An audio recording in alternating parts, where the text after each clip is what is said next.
Support for Grappling with Canada is brought to you by our good friends at Manscaped, the leaders in male grooming. Their 4th generation performance package absolutely changed the grooming game along with their refined body wash to round out your hygiene routine. Join the 4 million men worldwide who trust Manscaped for their shower time routine by going to manscaped.com for 20% off and free shipping with promo code GWC. Have you smelled Manscaped's refined body wash? Fellas, the ladies love their signature scent. You and the boys will be oh so fresh and oh so clean when you start off your self-care routine with the ultimate body wash. Keep the grooming game going with the Performance Package 4.0. Inside the package, you'll find the Lawnmower 4.0 trimmer, the Weed Whacker ears and nose hair trimmer, the Crop Preserver ball deodorant, Crop Reviver toner, Performance boxer briefs, and a travel bag to hold all your goodies. Their 4th generation trimmer features a cutting-edge ceramic blade to reduce grooming accidents thanks to their advanced skin-safe technology. The Performance Package 4.0 also includes the Weed Whacker to chop up your worst weeds up in the top of your nose and in your ears. The Weed Whacker is also waterproof and uses a 9,000 RPM motor, 360-degree rotary dual-blade system. This means that the nose and ear hair trimmer provides proprietary skin-safe technology, which helps prevent nicks, snags, and tugs in those delicate holes.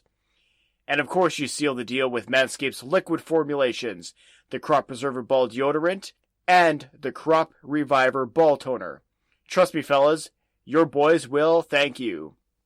And best part of the Performance Package 4.0 is the 2 free gifts that Manscaped throws in, the boxers and the Shed travel bag. Bring your comfort and boxers to another level. So once again, go to manscaped.com. Anything site-wide gets 20% off and free shipping when you use promo code GWC. Once again, that's 20% off and free shipping with the code GWC at manscaped.com.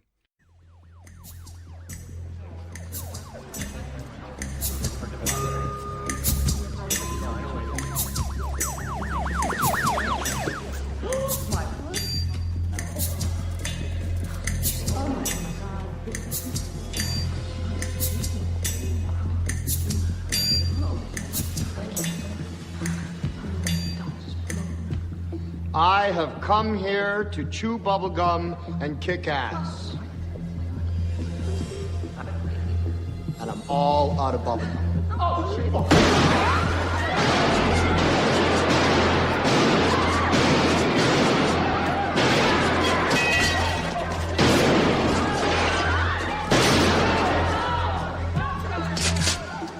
Near the entrance. Has a shotgun. Previously on Grappling with Canada.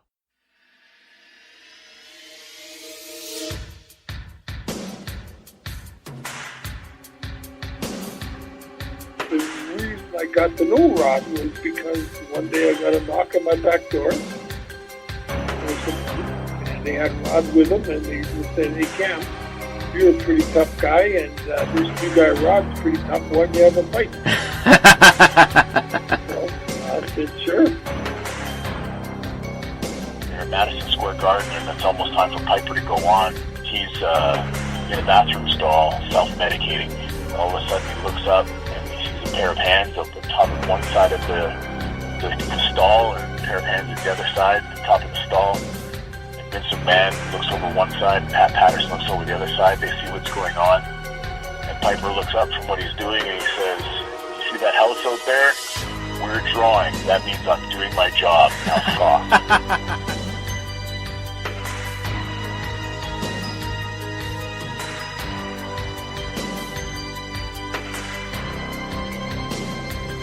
Hello everyone, and Welcome back, welcome back, welcome back to Grappling with Canada. But more importantly, welcome back to our ongoing series, Uncovering Rowdy Roddy Piper.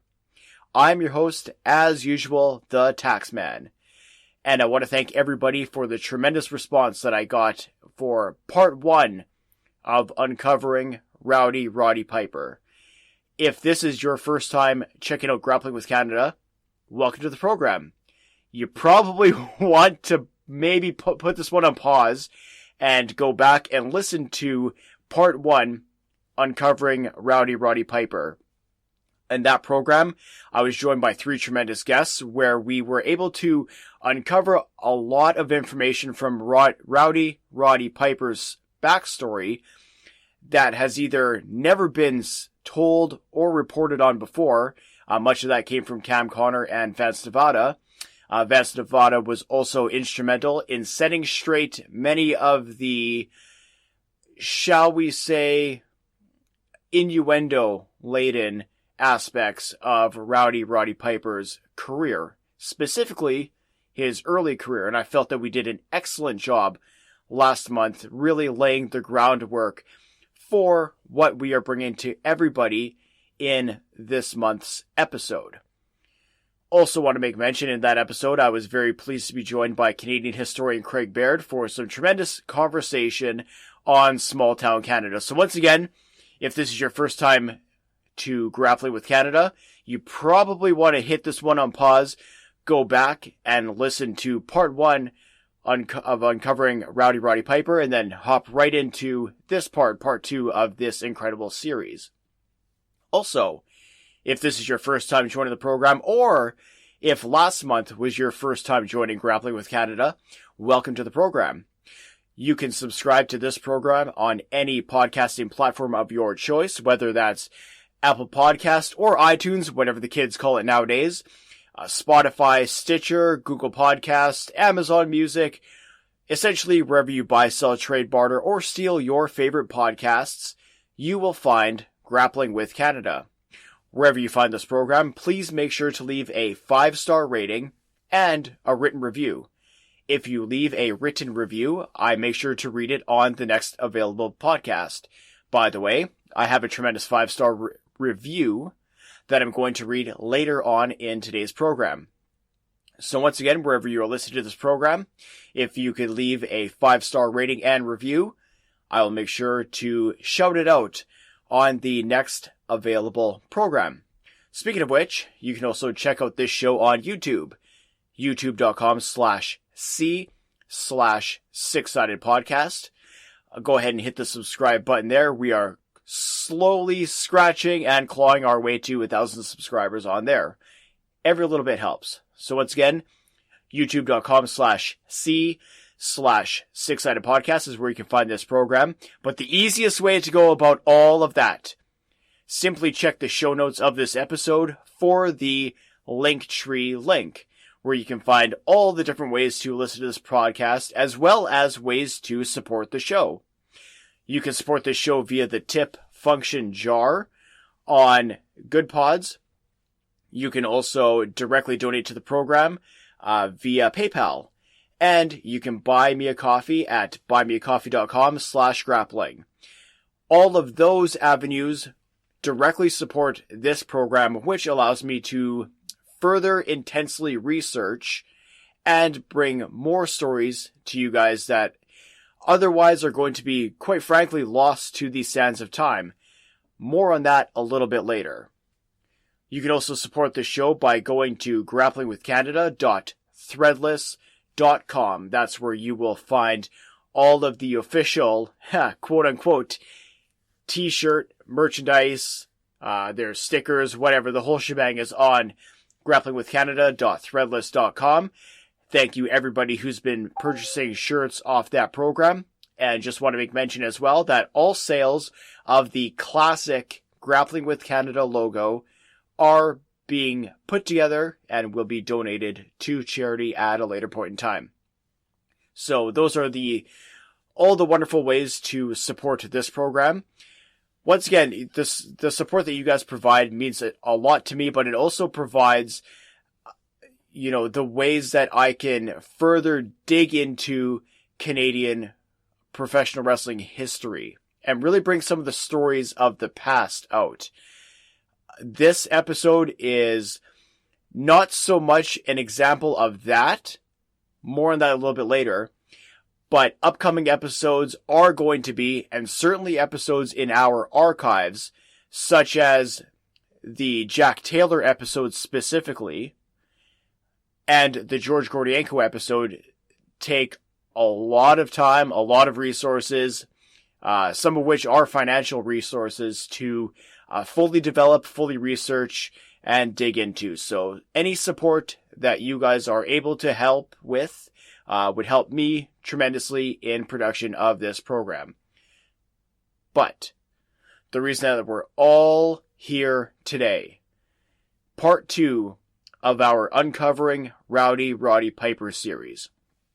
If you tuned into part 1, then you'll know that that was really a deep dive into Roddy Piper's early life, how he grew up in small town Western Canada, how he truthfully got into the wrestling business, how his career progressed, the friendships that he made along the way, and really how his personal life developed along the way.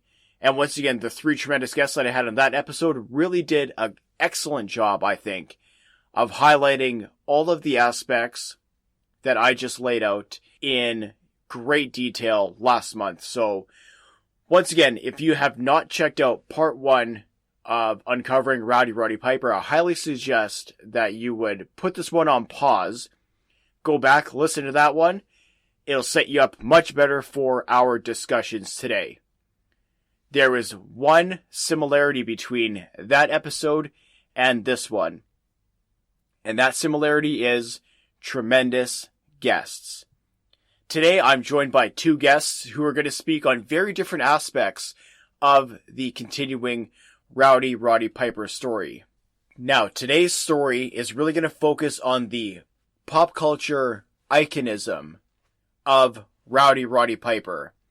And to really illustrate that, I'm joined by 2 incredible guests, one of which, Steven Jackson, is one of the contributors to the Wrestling Estate. He's also a contributor to Monthly Peruso.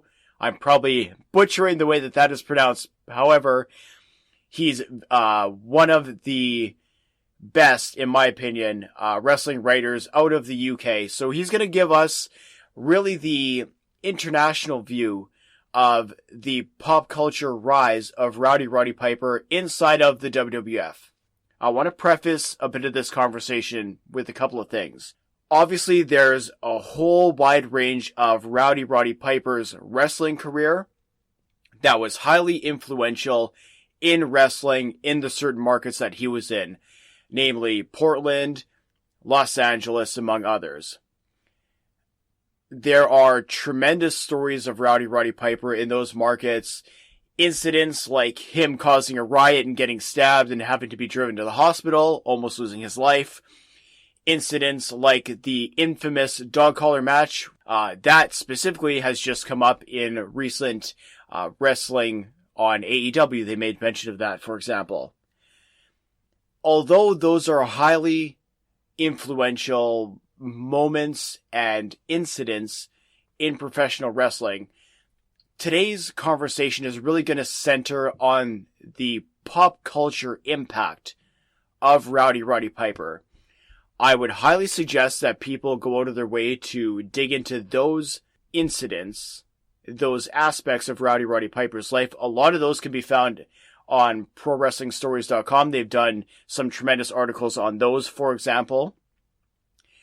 So, rather than kind of get bogged down in the whole wrestling aspect, although we do touch on that in terms of the WWF, we're really going to focus our conversation on the pop culture aspect of Rowdy Roddy Piper's wrestling career, which obviously was tied very heavily with the WWF. So, Steven Jackson is on the ride for that tremendous conversation today.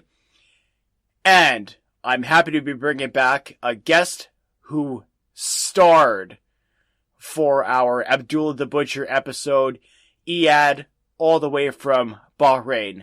Eyad and myself have a tremendous conversation on pop culture icon Rowdy Roddy Piper in terms of acting, specifically his television and film career, as well as many other aspects of his career that are falling, or that would fall outside of the wrestling aspect of Rowdy Roddy Piper. So we have some great conversations about what he accomplished outside of wrestling, how it tied into wrestling at the time, and essentially how he was running 4 careers at once at certain points of his life. Again, tremendous conversations that are really going to further shape the story of our Rowdy Roddy Piper episodes. But these 2 guests specifically, because they have the international eyes, I think that they bring a much different view than my 3 guests from last month who are all Canadian, but also give a different perspective than somebody who would be from North America watching these events take place in real time or even after the fact, 2020 hindsight, if you will. So, I'm really excited for the conversations that we're going to get to today. I also have some incredible voice memos that were left from some individuals who had some Rowdy Roddy Piper stories that we're going to be sharing on today's program.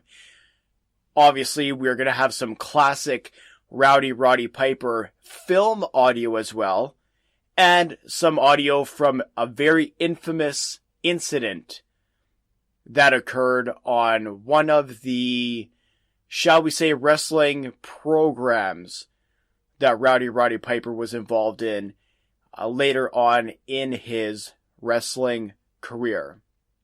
We are going to get to all of that. My tremendous conversations, some classic audio, and some fun little segments spliced in throughout this conversation today. But first, let's get a little bit of classic audio from Rowdy Roddy Piper. This little bit of audio comes to us from the cult classic They Live. On the other side, a little voice memo guest spot, if you will. And then, my tremendous conversation with Steven Jackson from the Wrestling Estate. I really hope you guys enjoy. There are no limits. It figures it would be something like this. Our nation, our ideal of vision. Excuse We don't want me. to just survive. You We know, want to you look like your head succeed. fell on the cheese dip back in 1957.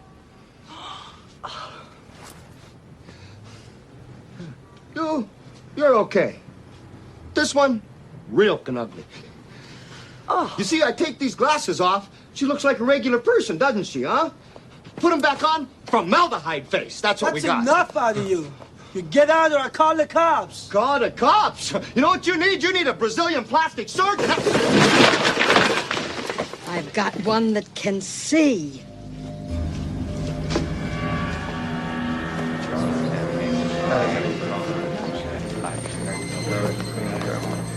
He's a tall Caucasian male, doesn't appear armed, wearing sunglasses. I don't like this one bit. Not one bit. Hello, Mr. Taxman. BC here, longtime listener, first-time caller. Huge fan of the show. Really appreciate you letting me speak on this matter. Memories of Roddy Piper. I grew up as a fan of Atlantic Grand Prix Wrestling when I was young in the early 80s. Didn't know about WWE or WWF at the time until about 1985 when I started seeing Hulk Hogan's Rock and Wrestling. And I saw this crazy cartoon character on that by the name of Rowdy Roddy Piper. And lo and behold, after watching that, the actual WWF wrestling came on. And I got to see this being early 86. It would have been late 85, early 86, leading up to WrestleMania 2. And you had the heel, Roddy Piper, going up against the face, Mr. T, in a boxing match, which didn't end up being such a great match, but it fit with the Roddy Piper style and the way that it ended. But when you talk about my most vivid memory of Piper, I don't feel comfortable even talking about this one, but it's 6 because it's the first time I remember really seeing him. It was right before WrestleMania 2. Of course, he was in a boxing match with Mr. T, as I mentioned. At the time, Mr. T had I know this isn't the politically correct term, but this is what they called it back then, a midget wrestler. the Haiti kid that was a supporter of Mr. T. And I remember Roddy Piper and Bob Orton abducting the Haiti kid from the wrestling ring, bringing him onto the set of Piper's Pit, and they decided first they were giving him grief for being a fan of Mr. T, but then they decided they were going to give him a Mr. T haircut. And I remember Orton holding him, Piper putting the wrist tape over his mouth, and them shaving a mohawk into his head. And being a 10-year-old kid watching that at the time, I remember being freaked out about just what the heck is going on, just how scary it was for me, and just vividly remembering, my God, are they going to cut him with these clippers? It was just freaked me out. But it was just such a dastardly heel move by Roddy Piper that got him a ton of heat going into that match, and it just goes to show he was fearless when it came to getting heat. And I just was blown away by this guy. And throughout most of '86, you then had the face turn of Piper, which is unbelievable when you think about it. The fact that he went from shaving a mohawk into this wrestler's head, and all of a sudden he is a face. But that's the way of wrestling, and that's how over he was, and that's how good he was. But yeah, that was a vivid memory for me. That was scarring at the time, but it is always going to stay in my mindset. Thanks again, man. Really appreciate you for letting me contribute to the show, and really enjoying these episodes, and best of luck going forward. All right, everyone. It's an absolute pleasure to be joined on the line today, way across the pond, a good friend of the old show and the new one, a good friend of mine, Steven Jackson. Steve, how you doing? Oh, I'm doing really well, thank you. I can't believe, Taxman, that it's been over 2 years since we last spoke on the old show, and when you invited me on, and when you messaged me and said you'd like me to come on as well, I just jumped at the chance. I can't wait. So, thank you so much for letting me join you on the show. So, some fans, although the audience of this program far and away exceeds the audience that I ever had for the old Impact Wrestling program, that's what we're kind of alluding to here. But for anybody who's not familiar with yourself, Steve, can you just take a minute and explain your kind of relationship with wrestling, and then also what you were up to with the wrestling estate? Yeah, absolutely. Yeah, so I've been a fan of wrestling for over 20 years now. It's like life sentence kind of thing.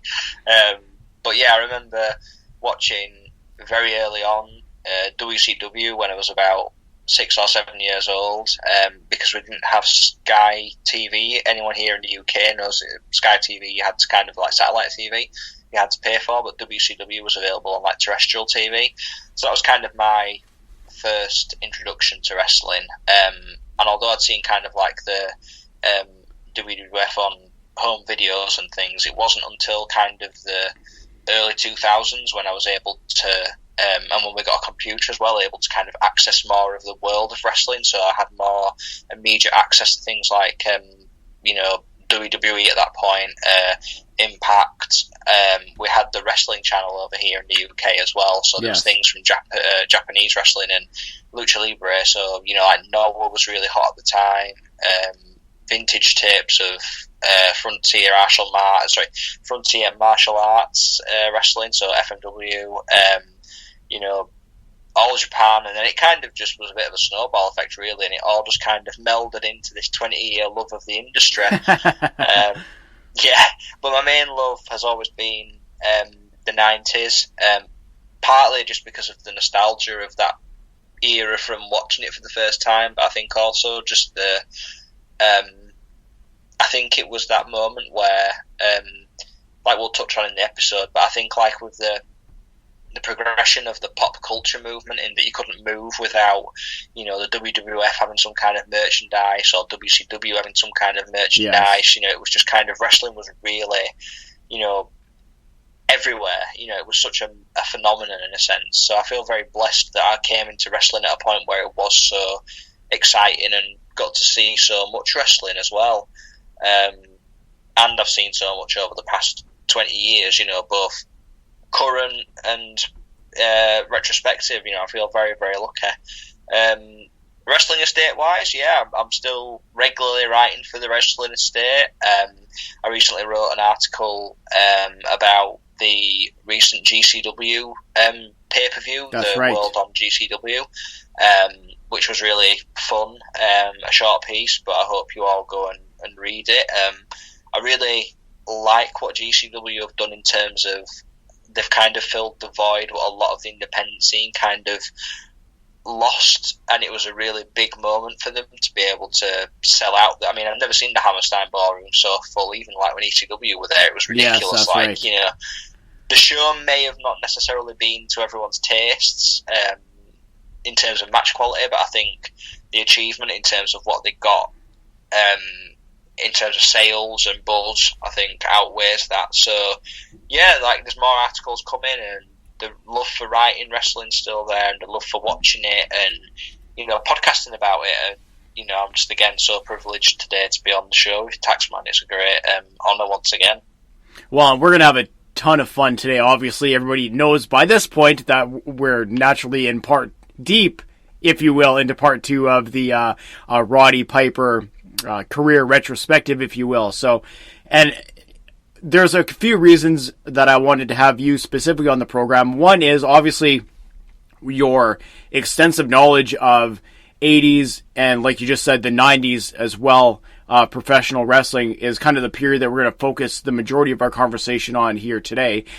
But also, and this is the case with many of the other authors and writers that I've had on the program, you know, ones like Bertrand Hébert or, you know, Javier Oist or whoever you go on down the list, right? It's getting people who present the fair side of professional wrestling. And I've always felt that your articles, regardless of what it is, and again, admittedly, GCW is not my thing, but I think you did an excellent job as well of discussing the pros and cons, and you lay the groundwork of how, you know, this promotion, yes, there was their hiccups, sure, but really that's their first big event, right? So it's part of the game, but it was a fair article along with the other ones that you've written. So that's why I felt like getting you on the program would give a fair context to much of the Roddy Piper discussion that we're going to have today. And then the third reason is because, as everyone can tell by your accent, you're not from North America.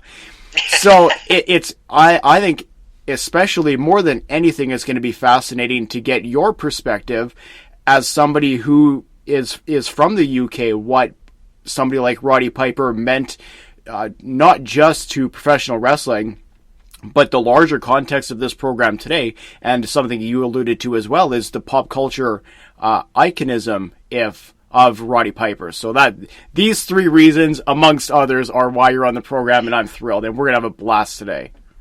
Oh, thank you. I mean, I think the nicest thing you said there is that I give kind of a fair representation of the industry. I mean, I always try to do that, but, you know, I'm just a fan at the end of the day. I don't kind of, you know, do anything what is derogatory. I think I always kind of give an I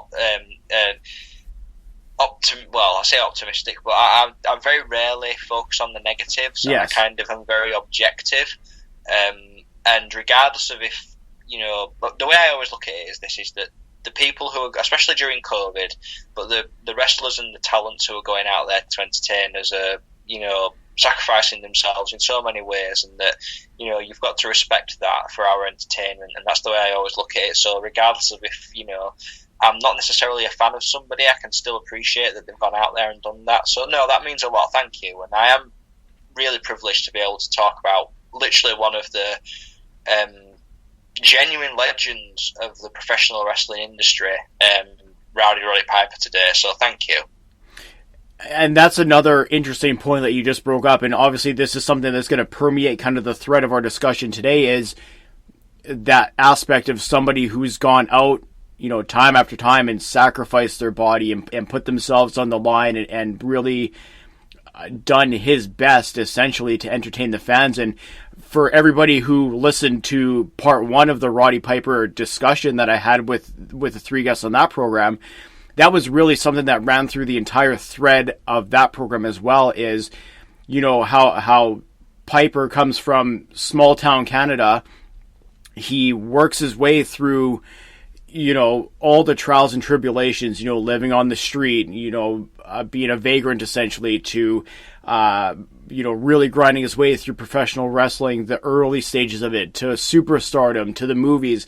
But throughout all of this kind of machination of his career, he never did lose sight of the respect that he had for the consumer or the fan. And and that's, to me, and I'm sure we're going to get into this, quite a bit more in our conversation today, but that's one of the more fascinating parts of the entire Roddy Piper story, is how somebody like him can go through all of this, achieve things that are astronomically mind-blowing to, myself specifically, and I mean other people. Like, I can't imagine that level of acknowledgement, if you will, not to mention, stardom and all that, but still keeping a level head and still wanting, at the end of the day, to continually give back to the people that supported him. Yeah, I mean, his commitment to the industry and his commitment to his peers and stuff. I think a lot of people say that, or a lot of people in wrestling, the biggest sort of contribution and the biggest achievement you can have in the industry is the respect and the adulation of the people in the locker room. And I think Roddy's contributions and his influence on the industry, and I mean, even the thing is that now a lot of the people who are wrestling today you can tell have gone back and watched Roddy and have learned how to do particular things, but not just that, his kind of foothold in terms of his philosophies on the industry and his growing up in the industry, but respecting it as a people, similarly as the way Bret Hart calls it, kind of like an art form. Yes, but respecting the industry of professional wrestling, like the mystique, but also the kind of, I don't want to say kind of entertainment aspect of it, but the show, and not even showmanship, but just that kind of aura around it, where he was a out of this world character, and his and we'll get into it obviously in the show, but there are very few people who I have seen who are able to emote the emotion, both positive and negative, that Roddy was able to gravitate and get the fans to react to, and be able to be so instantaneous with the way he responded to events or to a situation, and understood and again, this is something we'll get into, and a big part of his philosophy, but the psychology of the industry. And I think that's something which a lot of, and even me as a fan for a long time, kind of, you hear that word psychology and you think, what does that actually mean? You hear it like in terms of Jake Roberts or Bret Hart or Roddy Piper, and you think, what does that mean? But when you see it in action, psychology is kind of the key to the whole thing. And if you've got that, like Roddy had, it's the key to everything, I think. And that's what Roddy always had, was he had that psychology to know how to balance out the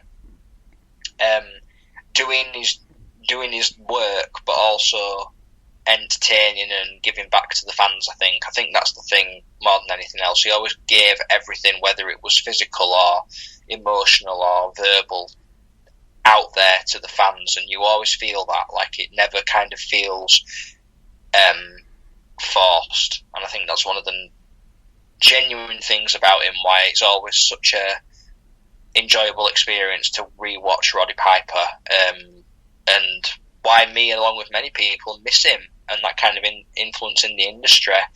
I mean, I don't know about you, Taxman, but I remember reading about Roddy. We're kind of going quite far ahead here, but I'm just saying that I remember when I found out, it was just after Dusty Rhodes passed away, but when Roddy passed away, and I was really, really cold about it after he'd obviously survived cancer and he'd gone through what he'd gone through physically and emotionally. It was it was a sad time, you know, and a hole in the industry. I mean, did you feel the same? Like, obviously you're Canadian as well, so did you feel kind of in Canada, did it feel like that? Like something quite significant happened in the wrestling industry? It did and it didn't. And this is the weird dichotomy, might be an odd choice of word to use, but it might fit here. But in Canada, we have this weird... and this is something that Craig Baird and myself kind of touched on in the last episode. We have this weird pseudo, responsibility to our sports heroes. So we are very quick to celebrate somebody, at the time, and then kind of, I don't want to say forget about them, but kind of let it, we don't continue that same level of celebration, right? Until they pass away. And then it's a fervent pitch for, months, sometimes years. Yeah. Like, in the case of Walter Gretzky, right, it's years people are still talking about, obviously Wayne Gretzky's father. When Gordie Howe passed away, like, some of these big, like, massive names in sport, yes, it carries on and carries over, but there are some, unfortunately, and Roddy Piper, I feel, falls under this category where, we and some of this as well, again, going back to my conversation with Craig Baird, right, it's because he was from Scotland for so many years, right? Yeah. So, then there's so much of the population of Canada didn't realize where he was from, right? Yes, we here in Winnipeg, like, he had the key to the city, right? He's in the Manitoba Sports Hall of Fame, things like that. We know here, people in Saskatoon knew that he was from there, but Canada as a whole didn't. And we still have a big problem here in this country of the East-West thing. And we could go in a whole political whatever, but I don't think that this conversation is the time or place. A long-winded way of me saying is there were large portions of the country that were crushed when he passed away. And a side note to this conversation. So I have one of my good friends. Here's another gimmick name, Postal Paul. Good friend of mine, but he always was a huge Roddy Piper. Like, he could tell you every word of every promo. He knew every match. He pretty well every wrestler. He knew everything. Like, just a massive fan, right? And I had won the year that Piper had passed away. I won, was it like a hockey? I think it was an NHL playoff pool or something like this, right? So I had a bunch of money, like, laying around, and I was, on my online ventures, if you will, and I found a sweet Roddy Piper autographed poster. It was not an 8x10, but something a bit bigger. I'm looking at this one right in front of me of the NWO, and it's like, it might be like 20 by something, right? I'm not sure what the dimensions are, but anyways, really nice size. It's framed, it's signed, it's got the authentication, everything. It's so nice. So I'm like, you know what? I have to get this. So I order it for my buddy. I don't tell him, right? Yeah. So I order it. 2 days later, Piper passes away, and a bunch of us went to Spanky's, which another great friend of mine, and this is where the Taxman nickname comes from. Just a little peek behind the curtain for everybody. But anyway, so we all go to Spanky's because we're choked, right? And like there's probably like 20 of us, and we're just it's horrible, right? And so I tell my buddy, I'm like, hey, I have something for you. I don't know when it's going to be here. It might be a week or something, but like it's related to Piper, and like when it comes in, let's meet here. We'll have a drink and I'll give it to you. So he didn't quite he wasn't with it. Because he's in shock, right, from Piper passing. Yeah. So a couple days go by. It comes in the mail. I meet him at Spanky's and give him the deal, and he's like in tears. And it was like. It was him and a bunch of his like softball team, I think, and everybody. There were, men, women, whatever, people who never gave a damn about wrestling, but they knew how much Piper meant to pop culture and meant to especially our community here in Winnipeg. And that, to me, speaks more about, you know, how we physically felt the passing of Roddy Piper rather than, you know, the articles, some written well, some not researched very well, as I came to understand in my research for this program. But that, to me, that was so powerful. Yeah. Of like, you know, it happens, there's like a bar full of people, right? And yes, we know each other, but we're not like, we're not all friends, but we're all there for the same reason. And we're not even connected to Piper. Like, we're not his friend. We're not like connect. You know what I mean? Like, but that's the impact that he had on the people. And I think that part of it still carries over. And you know, and we're here, and then it's neat to hear, like, you know, how it was for you over there. It's just, it's hard to put into words. How somebody can make you feel that level of, it's like you know them, you know what I mean? Yeah. But I never met them. I wish I would have, but I unfortunately never got the chance to. But here's this guy who translates over the screen, and you're just, shocked and just, you know, heartbroken. Yeah. I think that's the thing, is there are very, I mean, the thing is that, you know, you look at the one thing about that period in wrestling, it was before I was born, the 80s, as we'll get into in a moment, but, you know, when people talk about jumping out of the TV screen, you know, everybody jumped out of the TV screen, and, you know, like, I know people talk about, you know, Hogan and Andre, and, you know, then there's Hogan and Orndorff and Hogan and Bundy and stuff, and I get all, and like Hogan and Savage, which was great, but for me, you know, it's always Hogan and Piper, because you know, you've got the blonde-haired Hulk Hogan, good guy, coming out to the real American hero, and then you've got, you know, the evil Roddy Piper coming out, you know, with the cocky swagger and the dark hair, and, you know, the lashing of the tongue, and, you know, just it was more of the kind of the fighter, as opposed to the kind of body build, the kind of physique, and, you know, his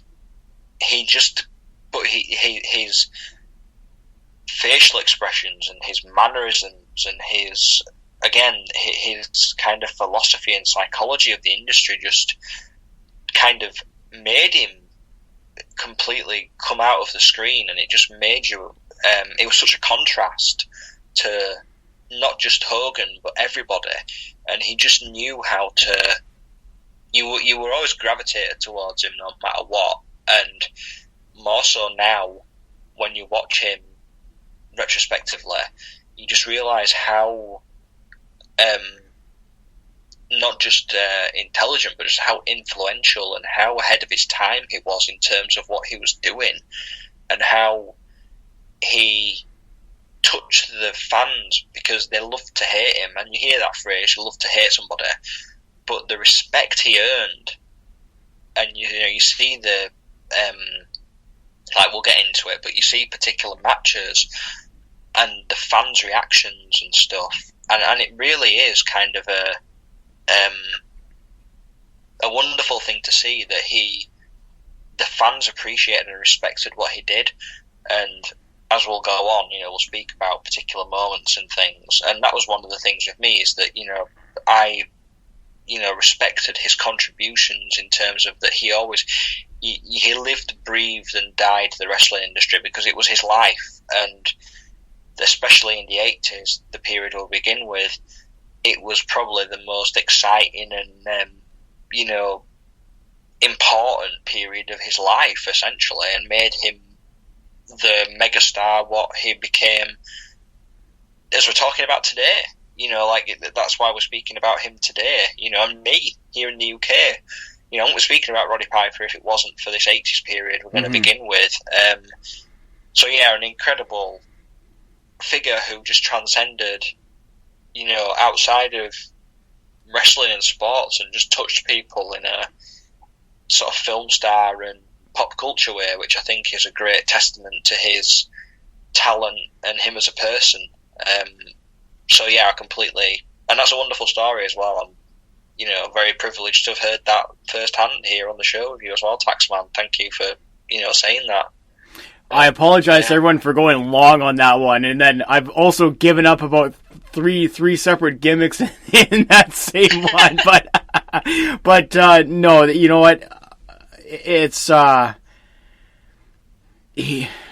don't know. In terms of that, I'm not sure what else I could. I can't put a finer point on it, if you will. But yeah, and as we kind of progress today, talking about his WWF run, because obviously we like you and myself and others who have been listening to this program, we've heard the stories of when he's in other territories and he's inciting riots, like when he's in LA and he's against the Guerreros and he's playing La Cucaracha on the bagpipes and people are trying to murder him, or when he gets he's in I think it was Portland and he gets almost stabbed to death because he's incited the fans, and Sergeant Slaughter has to drive him to the hospital. He's bleeding out, right? Like these things have been heard and the tales have been told over time. But what happened in the WWF was kind of a perfect storm of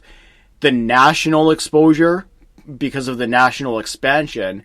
So then you can actually see, I'll say worldwide, because I think it really was at that point, but the worldwide appeal and exposure of Piper and how he was able to translate what he had done for years into really an international series of events, we'll say. I think is the best way to say it. And so I agree. So we had discussed, obviously, previous to this conversation, how his first quote-unquote run in the WWF happened, in 1979 when he gets sandbagged by Blassie and others, and it doesn't go the way that he wants. So he's gone for a few years after that, and I believe it was 1983 is when McMahon contacted Piper to come back, because he had heard what he's doing in the aforementioned places, right? LA is a big one. Yeah. And I believe at that time he was I'm not sure if it was under contract specifically or if he just had dates with Crockett, but he finishes up his Crockett run and he moves over to the WWF in 1984. And it's interesting because obviously we know Piper, his in-ring career, we've seen the big matches, we've seen the history, but to me it's interesting the way he came in, because he was hurt at the time, I believe, and came in as a manager to start off his WWF, we'll say, main run. Yeah, he that was after the brutal, and I mean even now, looking back at it, the brutal dog collar match with Greg Valentine at Starrcade, like, Jesus, when you look at something, you talk about these violent matches in history and bloody matches and things, we've heard about the eardrum being perforated and, bleeding buckets and just an absolute war, in terms of a fight, basically, yes. And he came in in 1984 as originally as a manager, because obviously he was still recovering from the ear injury. So he kind of was coupled up with Paul Orndorff, who, obviously later on, as we'll get into him and Orndorff, main event at WrestleMania 1. But I believe that from what I've heard, Vince McMahon Jr., not senior but junior, had seen a lot of the interview work what Roddy had done, and realised, because at this point as well we need to kind of going out of the Piper story, but Vince was kind of coming, as you said, the worldwide sort of the World Wrestling Federation as a sense. So he's trying to get the best talent pool possible to be able to make this thing work out of New York. So he's picked Hogan from the AWA, and he needs a heel who can kind of generate the amount of heat to balance out with Hogan's popularity. And Piper, from when he saw him in the NWA and with the Crockett promotion, had that, so he brought him in. But then at that point, before he was able to, obviously get in the ring and start wrestling, he was a manager, but also started doing Piper's Pit, which obviously is the famous interview segment, which kind of started the whole wrestlers being talk show hosts as we get now. The start of the whole kind of interview mini segments for things like every one of them, whether it be the WWE or otherwise, it's all been influenced by Piper's Pit. Some good, some bad. But Piper was kind of the first person given that opportunity, and he was given. One of the other things what Piper was given, which is kind of the whole. It's kind of unthinkable now, but he was really given free reign in the sense of that he was able to go out there. They weren't kind of doing scripts, and they weren't doing sort of pre-taping of things and takes and stuff. Things were done for syndication and were done to be then put out. So you'd be doing a schedule of taping of programs. And you might do like 5 or 6 episodes of Piper's Pit within the space of one taping. So they'd just throw in people, and he'd just have to come up with something. Yes. And we'll probably and that was kind of and that was kind of where he was able to build up that heel persona, what he became known for in the WWF, take it to another level, what he'd not even touched on in certain periods in some of his previous,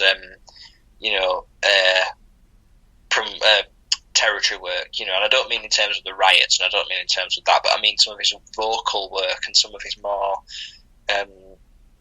sort of character work, you may say. And I think the other thing with, the whole Piper's Pit thing is that it literally was completely, unmonitored, in that no one knew. It was a completely new thing. No one knew really what was going to happen, but also nobody really knew what to expect in the sense of from the production side of things. And they just sort of said, you didn't knew he could talk, so, go out there and talk.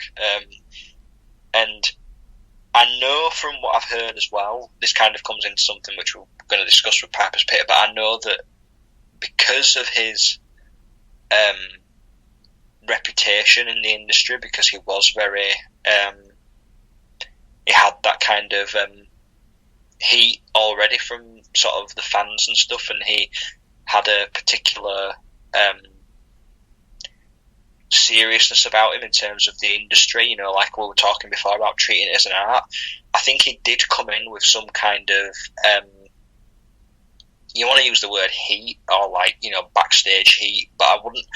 There was definitely an aura of people being threatened by, this guy from the south coming in to the north and kind of taking their spot. Yeah. And he kind of noted that himself. Not everybody, but I know some people were kind of threatened. And then obviously when Piper's Pit did start, it was an experience for him to be able to just be given free reign and just, belittle people as much as possible to put himself. And, obviously the most famous example, which has been replayed sort of decades since, and probably the moment when Piper's Pit became the program or the segment it's become, was the situation with Jimmy Snuka and the coconut. Yes. I want to pause that because this really plays into our bigger conversation about the pop culture aspect of Piper's. But before you get there, there's something you had brought up, and I want to circle back to, because it also circles back to a conversation that I had on last month's episode with Vance Nevada, and that is, Piper coming in and some of the old guard being upset that he's there. Everybody has to understand that this is this is not the era of WWE of today, where everybody's got a contract. They're all there making X amount of dollars. It's guaranteed. You show up. Maybe you're in catering. Maybe you're on the show. But whatever, you're getting paid regardless. Back in this era, you're paid on gates. You're paid on performance. You're paid on all of the intangibles. Yeah, you get. I think their contracts, it was like $25. That's what they were guaranteed for a taping. But you make your money on the crowds, essentially, is what it boils down to. And for someone like Piper, who is coming in, well, now essentially in the minds of other established talents, he's taking food off their table, right? He's taking money out of their pocket. So yes, I don't think we can understate the fact that he's coming into a cutthroat environment. Now you factor in, how he was sandbagged in his first quote unquote run. It wasn't. It was just his 5 matches or whatever. So you still have some people who were there for that, who are now in the ears of, oh, this kid, he's here again. Look what happened last time, et cetera, right? And we all know, what's the old saying? Telephone, telegraph, tell a wrestler. Well, this thing goes on and on and on, right? And so now Piper is there. He's a marked man, right? There's no two ways about it. If Piper's Pit was not a success, I don't think that his career goes anywhere close to where it ended up being. But because of his personality, his perseverance, and his assuredness and his professionalism more than anything, I think Piper's Pit's a success right off the bat. And like you said, right, we're still, to this day, there's still interview segments that are modeled after Piper's Pit from 84. We're in 2022, right? And they're still trying to recreate the magic, and nobody's been able to. But I think the reason that nobody's been able to is because Piper was one of a kind. And that's something that we're going to obviously get into specifically now with our, talk of the very famous incident that happened on one of the Piper's Pits. But this one specifically, and I really want to dig into this one with you, because to me, this specific Piper's Pit transcends wrestling, right? Yes. This is pop culture, especially now. And now with the advent of the internet and everything shareable, and I mean, I could go on. Maybe I will when you're having when you're talking this one out. I'll go on YouTube and just see how many views it has, for example. But like, this is something where it's bigger than wrestling. And further to that, I think people knew it at the time, whether they wanted to admit it or not. They knew it. They for sure know it now, and it feeds into this pop culture status of Piper that we're going to keep digging into. But I know I'm getting ahead of myself, and I want to get your thoughts on it. Let's go over, for those who may not know, what in the world are we talking about with the Jimmy Snuka incident on Piper's Pit?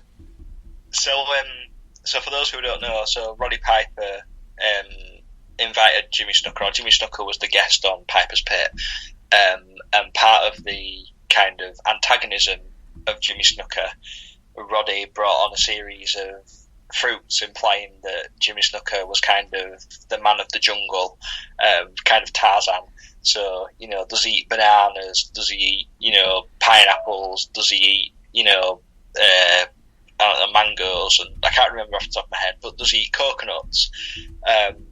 And Jimmy's kind of sat there, and you can see him snarling, and he's not impressed in the slightest.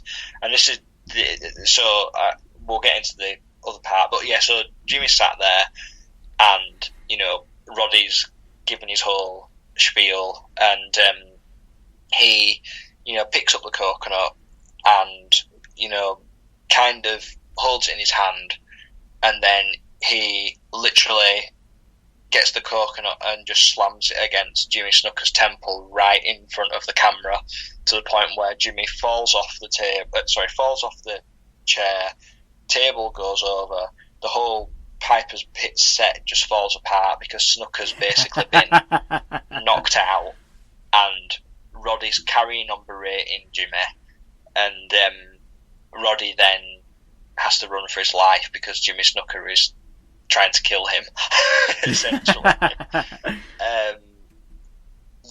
It's if you ever wanted to generate heat, I will say this now, and I say this a lot on podcasts, but if you want to learn how to generate heat as a wrestler, watch that particular segment and just see how that whole thing pans out, because that is a prime example of a wrestler getting heat not only with the fans but with their opponent as well, or their antagonist. We need to remember as well that at this point, Roddy hasn't been in the company very long, and Jimmy, this is I don't know exactly if this is just after Hogan's won the belt or around that point. So Jimmy Snuka is kind of the Hulk Hogan of the WWF, because he was the guy who jumped off the, cage in Madison Square Garden. He's the star of, New York, essentially, like Bruno. And Jimmy held himself very seriously in that sense, that he was a big star. And it was a humiliation for him in terms of that he did hold himself in high regard in terms of the fans and how they perceived him to be, genuinely knocked out by a coconut. But like what Roddy did say, and people, again, trying to recreate segments, that particular coconut wasn't cut into beforehand. It wasn't gimmicked, in inverted commas. It was a genuine coconut, and he literally slammed the coconut into Jimmy Snuka's head and knocked him out. Like, he gave him a concussion, essentially, with a coconut, which, talk about hardcore. Yeah. Talk about, that's as hardcore as it comes. And it definitely was a moment where, it,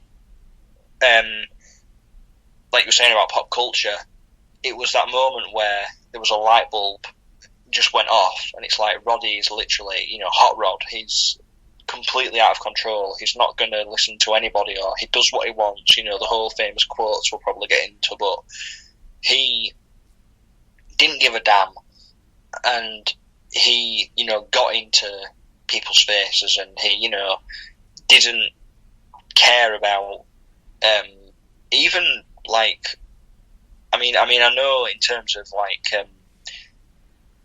sort of the industry and things, but he literally was out for business. And I don't mean this in terms of a derogatory sense, but he was in business for himself because it was do or die. Like you said, he's going to show people that he can hang there with the best of them. He's going to make sure that people know who he is. And the fans who were watching were in shock. Like, you hear the audience completely gasp at the fact that he's, knocked Jimmy Snuka out with a coconut. And it definitely allowed Roddy the momentum he needed to then get into the whole feud with Hogan going into 85. And I think what it did is, it's a strange thing, but that moment as well is kind of we talk about the old generation and then like the 90s with the new generation and all this in the WWF, but that really was a moment where the WWF at that point was still hanging on to kind of the not necessarily hanging on, but it was still lingering, the kind of Bruno, Madison Square Garden, sellouts, and that kind of Northern Territory feel. Yes, and still the regional kind of feel. Yeah, exactly. And Roddy came in, and he literally just knocked that out of Jimmy and the company, essentially, and he came through the door and was like, this is my moment, and I'm going to, the company's going to go into the next generation with me as the heel, basically, and make me a worldwide star. So it's kind of the, end of the end of the kind of old WWF in, MSG. I mean, they still went there and ran shows, but in a different, vibe and stuff. And even today, I mean, that whole segment is just so heated. You can just feel the tension between the two of them. Roddy just is able to antagonize anybody, and whether that kind of passed over time is a different matter. But especially at that moment, you could definitely feel a threatened sort of aura from Jimmy, especially. And Roddy just went for it,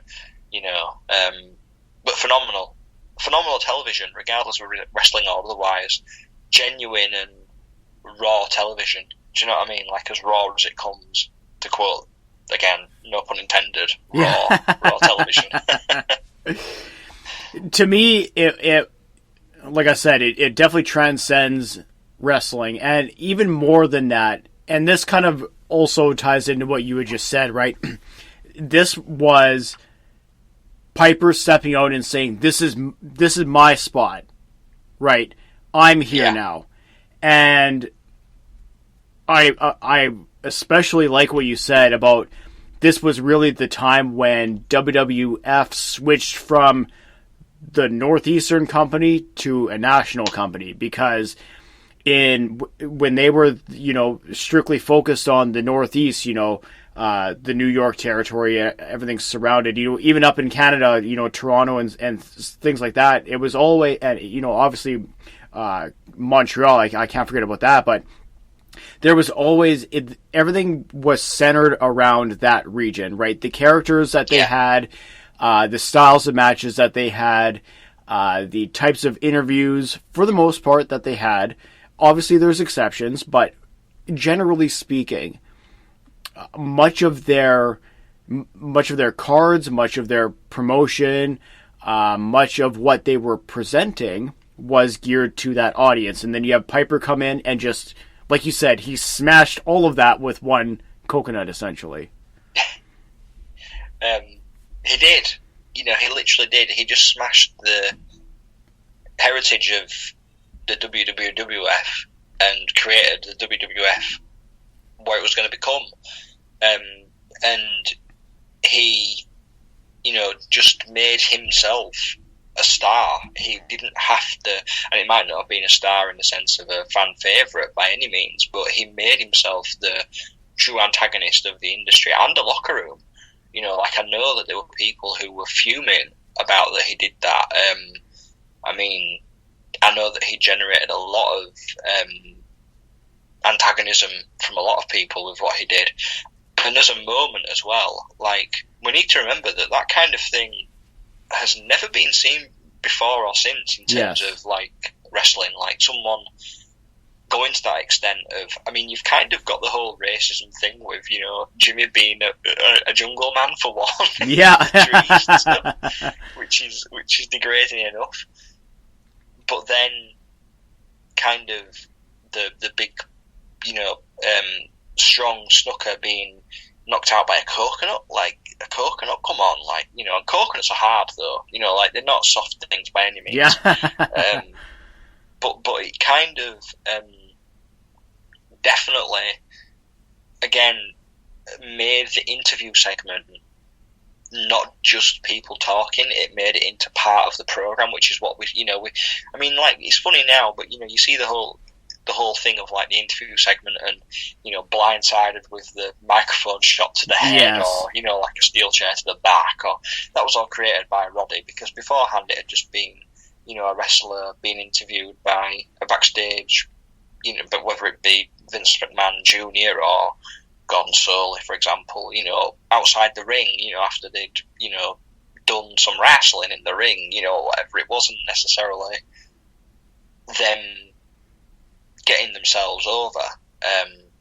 And I think what it definitely did show as well is that Roddy had, again, it's just a psychology thing, but he knew how to touch people's buttons, and he knew how to generate the most heat from not only his opponent, there's not only the fans, sorry, but from his opponents, in the sense that we use the term shoot in terms of, but he knew how to get people to that point where they really wanted to beat him.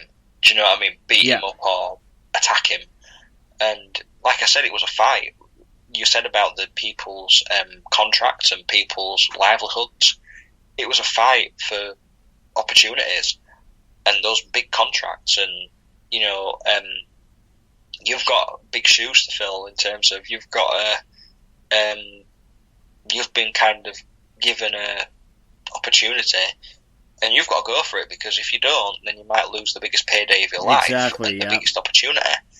And that's obviously what happened in the later part when this led into the Hogan feud, which is probably the most important. We talk about pop culture again. Yes. The explosion of pop culture and wrestling kind of melding together was from the seeds being planted in this Piper's Pit segment. Now, obviously, we've spent a lot of time talking about Piper's Pit, but I don't think... I think we had to spend that much time talking about it because it feeds into the first WrestleMania program between Hogan and Piper. Because, to be quite honest, if he doesn't have that coming out party, if you will, in terms of the Piper's Pit, getting himself over, essentially making himself must-see TV, then he is not in a position to be the big heel to go against Hogan. And I will argue with anybody that if you don't have Piper at the level that he's at when he faces Hogan at WrestleMania, and I realize I'm getting ahead of myself, but if he's not at the level that he is, and if he's not the person that he was at that point in time, WrestleMania is a flop, and the entire landscape of professional wrestling changes. So, but before we get into all that, let's spend some time and kind of set the stage for the first WrestleMania. So, sorry. No, go ahead, please go ahead. No, I was just going to say, so, you know, from that point of the Piper's Pit thing, there was still a couple more Piper's Pits, and Roddy was getting himself healthy. You know, it had the time to kind of move from the injury and gradually gain the confidence of the personnel in the industry, like Vince McMahon and the senior members of the team in WWF. And Vince has got his agenda in that, you know, he's bought the company from his dad. He wants to.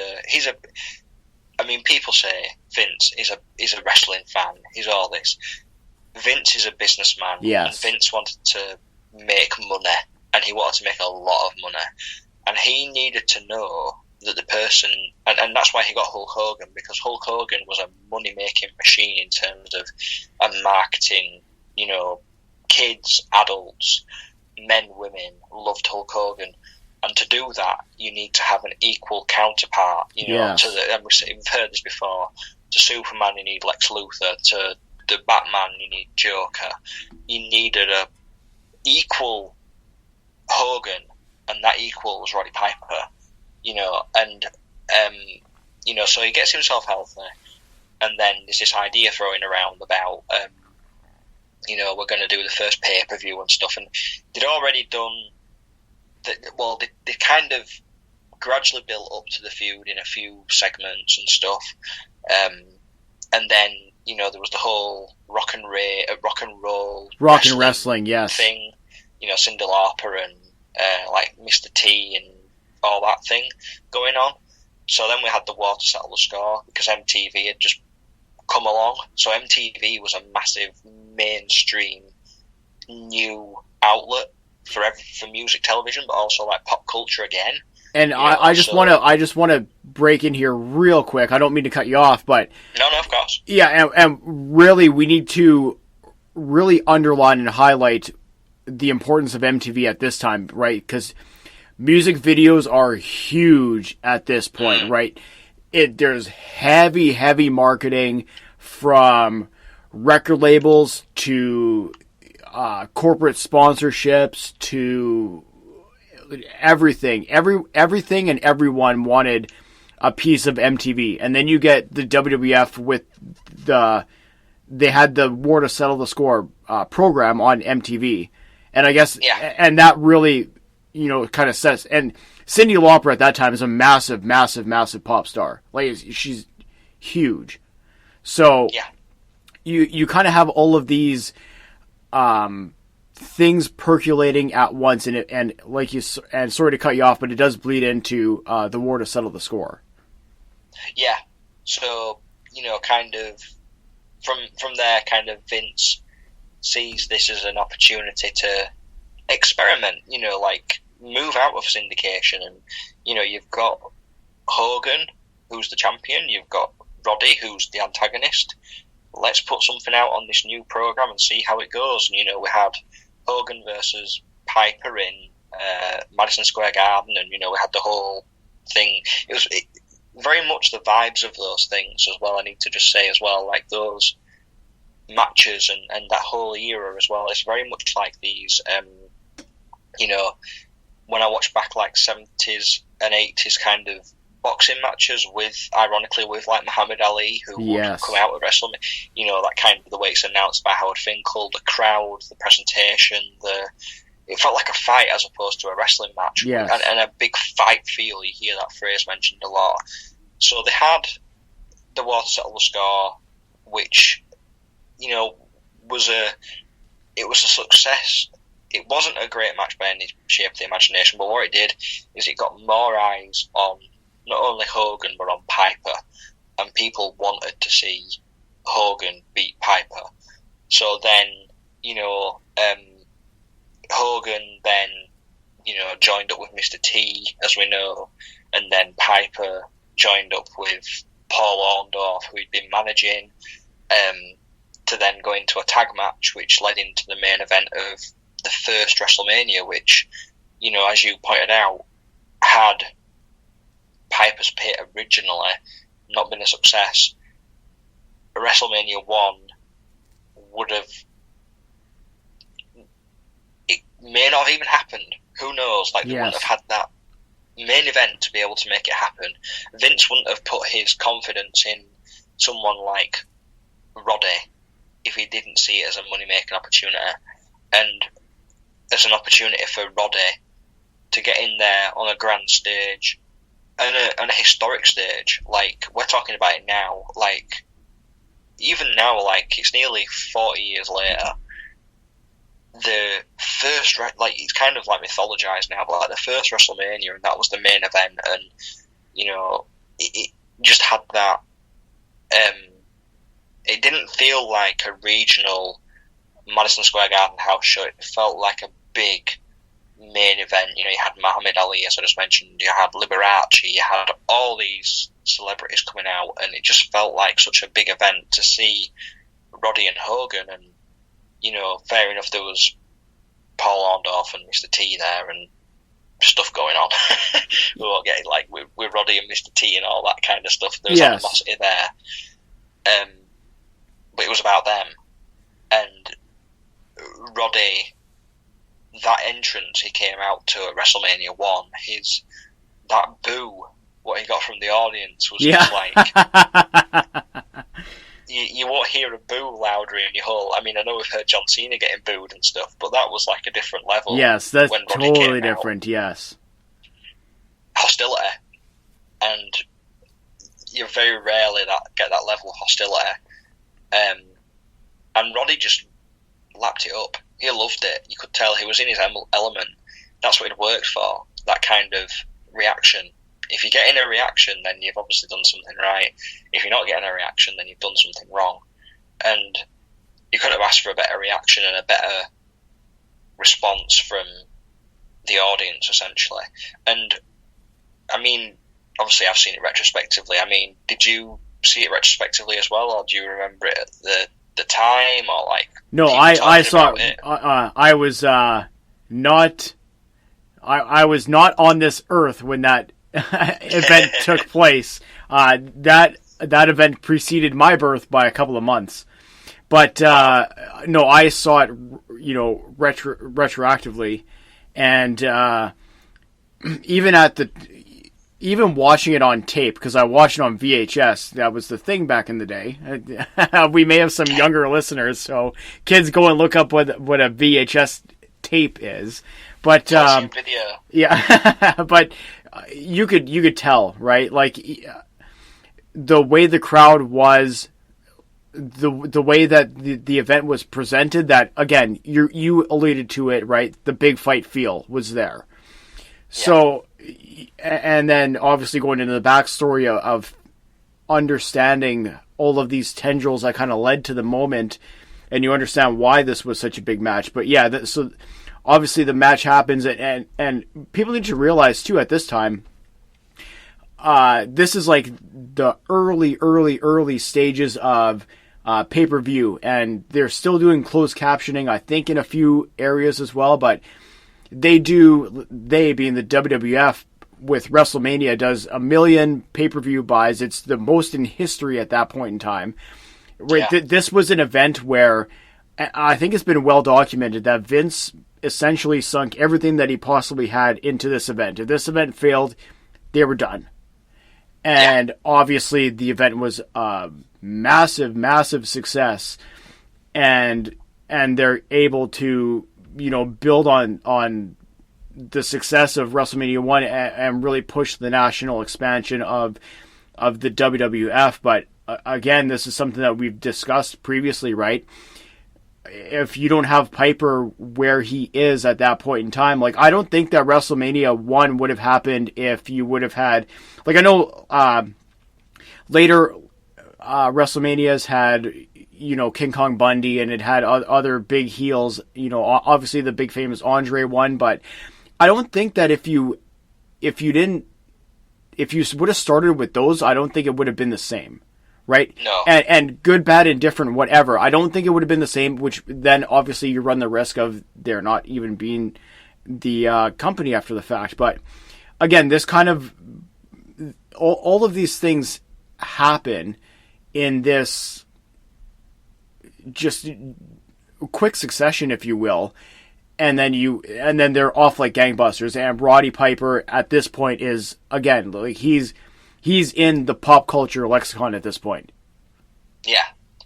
And you made a valid point there that, like, with Roddy, he was the key to the whole thing, in that, you had to have someone who was a viable antagonist to Hulk Hogan. And I think the thing is as well is that he may not have been like bigger than Hogan, and he may not have been sort of stronger physically or imposing, but what Piper had is that he had an acid kind of tongue to him, yes, and an acid kind of response from the fans to him.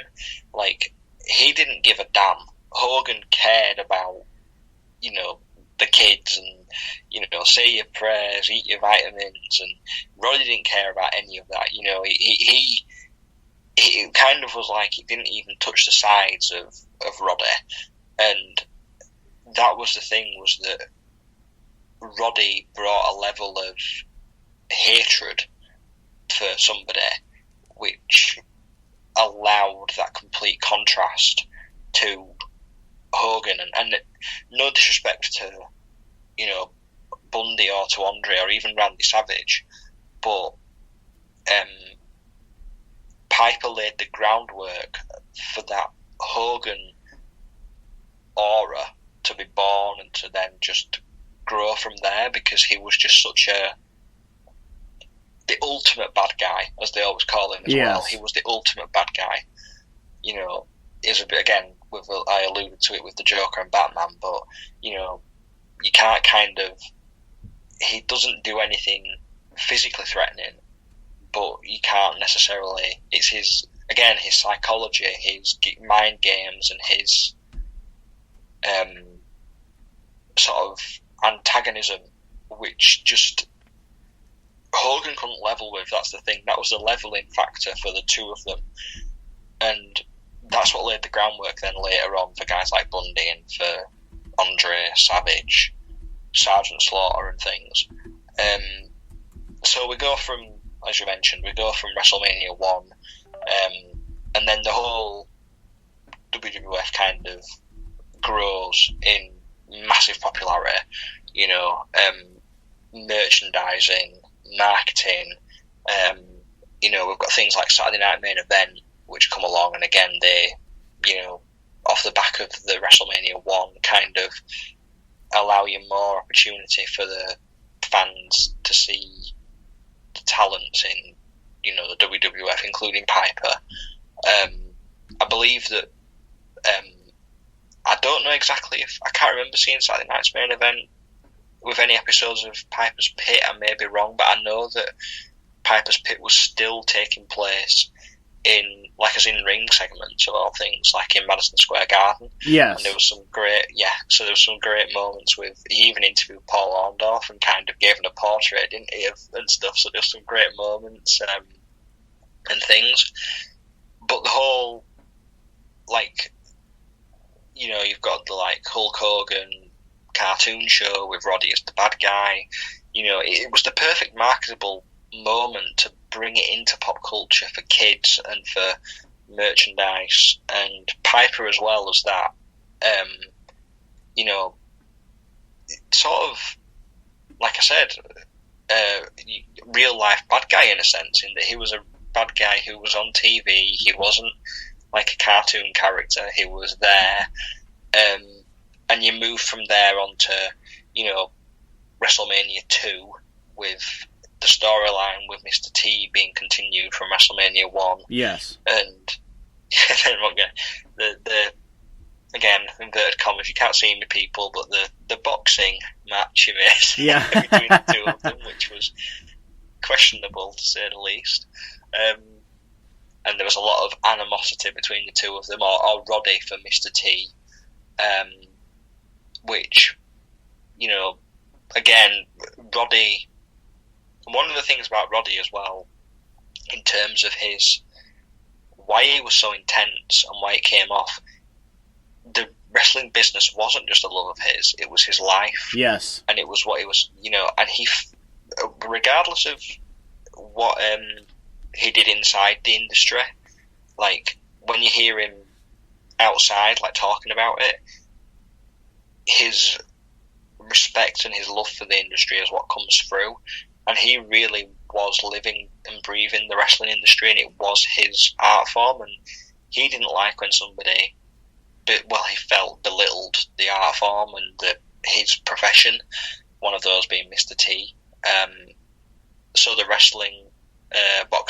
the boxing match took place at WrestleMania 2, which, again, is questionable to say the least. Yeah. But it didn't hurt Roddy's reputation, because Roddy was still... He was in a boxing match at WrestleMania 2, so again, that's a unique fighting environment. And then from there, Piper's, sort of respect from the fans because of his... It's a weird thing, isn't it? But like, when someone's been it kind of happened with Ric Flair in a way in '89 as well, but wrestling fans do respect the talent, and the respect of Roddy, because he was such a... It's weird, isn't it? We respect those people we're hating of his arm. Yes. It's very strange, but people kind of turned in a sense of that they understood that Roddy, although he was a bad guy, he was a bad guy people loved to hate, and they began to gravitate towards him as a cheer for him and become a lot more... I don't want to use the word accept him, but sort of, cheered for him and accepted him. You almost he's like that. It's the love to hate kind of thing. Yes, is what it ends up boiling down to. Yes, Yes, and then he kind of became a babyface, and gradually over time, and he became more of a. He kind of gravitated again towards being more of a kind of the talk show thing with Piper's Pit, but in a more babyface sense.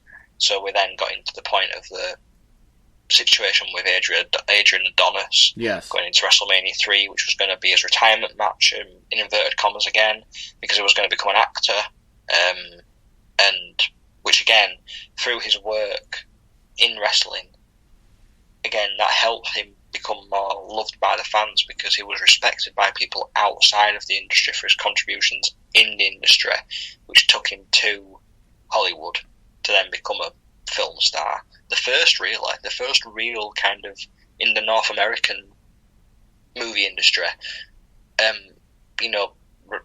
wrestling movie star, really. And, we had the famous Piper's Pit with Hogan, Andre, and Piper, which then led into their WrestleMania 3 match, which was historic.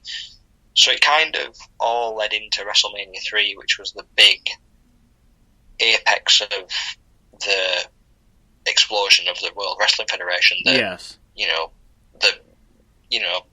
Moment what Vince McMahon had dreamed of, probably, and the grand stage for Roddy to, show the world what he was capable of, in a long roundabout way there. It's interesting, his progression too of matches, right? Because although he was a part of all three WrestleManias, all three matches were different, right? So he has the first one with Hogan. Obviously, we covered that in great detail. The second one is the lovable boxing match with Mr. T. You'll love to hate it, if you will. And the third match is the hair versus hair match the hair or retirement match, I should specify, with Adrian Adonis. And everybody had assumed that Piper was going to retire or lose the match and retire to go focus on the film career, but he wins and then leaves anyways. And that is a topic that I'm going to discuss later on in this program. But in terms of his WWF run, so he's gone for a few years. He comes back, I believe it was 89, and again he's right back in the thick of things, right? Yeah. He Piper's Pit, straight back into Piper's Pit, away. Yep. In WrestleMania 5, he he'd been back before that. And one of the things, just before we do get into this, there's a long time ago, just before we get into the 89 period. Yes. But his last match at Madison Square Garden, I believe, if I'm correct, was a 6-man elimination tag match, which had Piper, Steamboat, Savage, Honky Tonk Man, Adrian Adonis, and Harley Race, if I'm not mistaken. I think I could be wrong. It's on a home video set somewhere. I can't remember where it is. It might be the 50 greatest stars in WWF history. But then what's amazing is, look it up. I think it's on YouTube somewhere. But when Roddy comes out, I think it's just before WrestleMania 3. I think it's his last match at Madison Square Garden anyway, before he takes his hiatus. But we talk about the respect thing, and from 2 years before, where the fans in Madison Square Garden are wanting to jump the guardrail and, as we said, rip his heart out. Yeah, they're just in love with him, and that reaction from those fans, like that respect he's gained from them, and it was kind of one of those sort of true amazing moments, hidden moments in wrestling, which just shows how much the fans appreciate what someone has done to the industry and I think even more so than WrestleMania 3. For me, that kind of a full circle, in a sense of, he started in Madison Square Garden and it ended there, and it just felt such a beautiful moment in terms of that period of his career. So if you do get a chance to find that particular match, then definitely just check out I think he won it actually as well. I may be wrong, but I think he was the remaining man in the match as well. So definitely check it out. It's a nice little hidden part of Roddy's story in terms of his career in the WWF and like how the fans perceived him. But getting back to WrestleMania 5, so 89, comes back, does the Piper's Pit with Morton Downey Jr. with the fire extinguisher. Yes. Fans are loving it. It's great. He then, comes back more so, and there are several more. There's Piper's Pit, but then he kind of comes more as a personality. So he starts being more of a commentator and more of a on-air personality. Yes. He doesn't really get involved in many.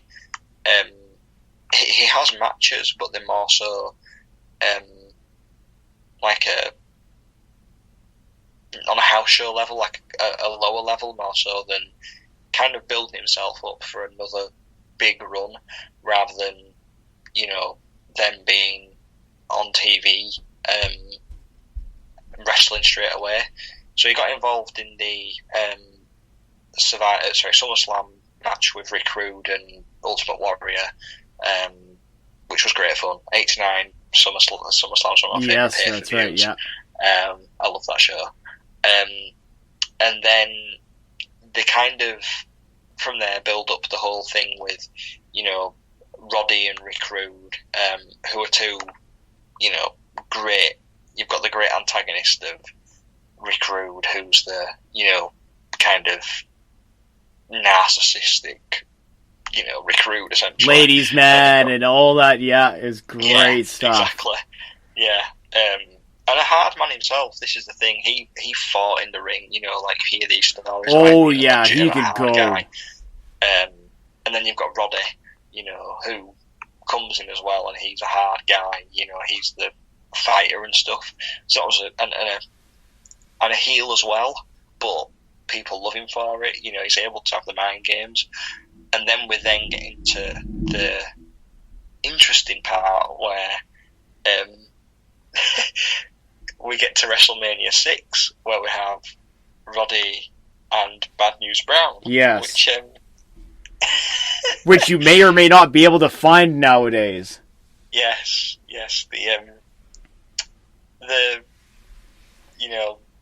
Well, we'll call it what it is. So, for anybody at home who may not be familiar, so Bad News Brown was also known as Bad News Allen from especially the Calgary Stampede days, but massive wrestling star, and he goes to the WWF. Him and Piper have a back and forth, which culminates in a feud at WrestleMania 6. Now, what everybody at home needs to understand, who may not know, is that Bad News Allen is African American. So Roddy, being Roddy, and kind of a loose cannon, I think, is probably the way to go. But Piper comes out to the ring, and he has half of his face painted white and half of his face painted black. And obviously, a gesture like that today probably doesn't fly. I understand.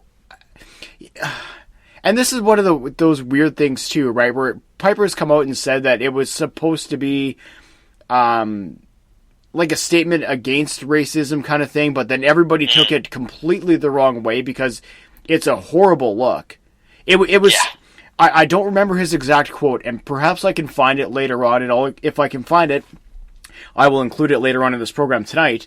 But essentially, it was a statement on, it doesn't matter if you're black or white, let's get in the ring and settle this feud. Which, obviously did not go that way, and if if I'm mistaken, please somebody correct me out in Twitterland or whatever. Send your hate tweets to @6_podcast. But I'm pretty sure that match has been removed from the network because of cultural insensitivity or whatever. So I don't know that you can, if you're in America specifically, I don't know if you can find that match anymore, but that's what happened there. And obviously it didn't go very well. And Bad News Allen was upset after the fact. He didn't know that that's what was going to happen. So this whole thing, just from whether or not it was the best intentions rolling into it, and I'm not in any way, I want to make this perfectly clear. In no way, shape, or form am I insinuating that Roddy Piper was legitimately trying to use a racist gesture in this match. That's not what I'm saying. But what I am saying is that it was viewed that way by other people, and one of those people being Bad News Allen. I know he was upset about that one, and then obviously their match goes to a double count out, and they don't really go anywhere after the fact.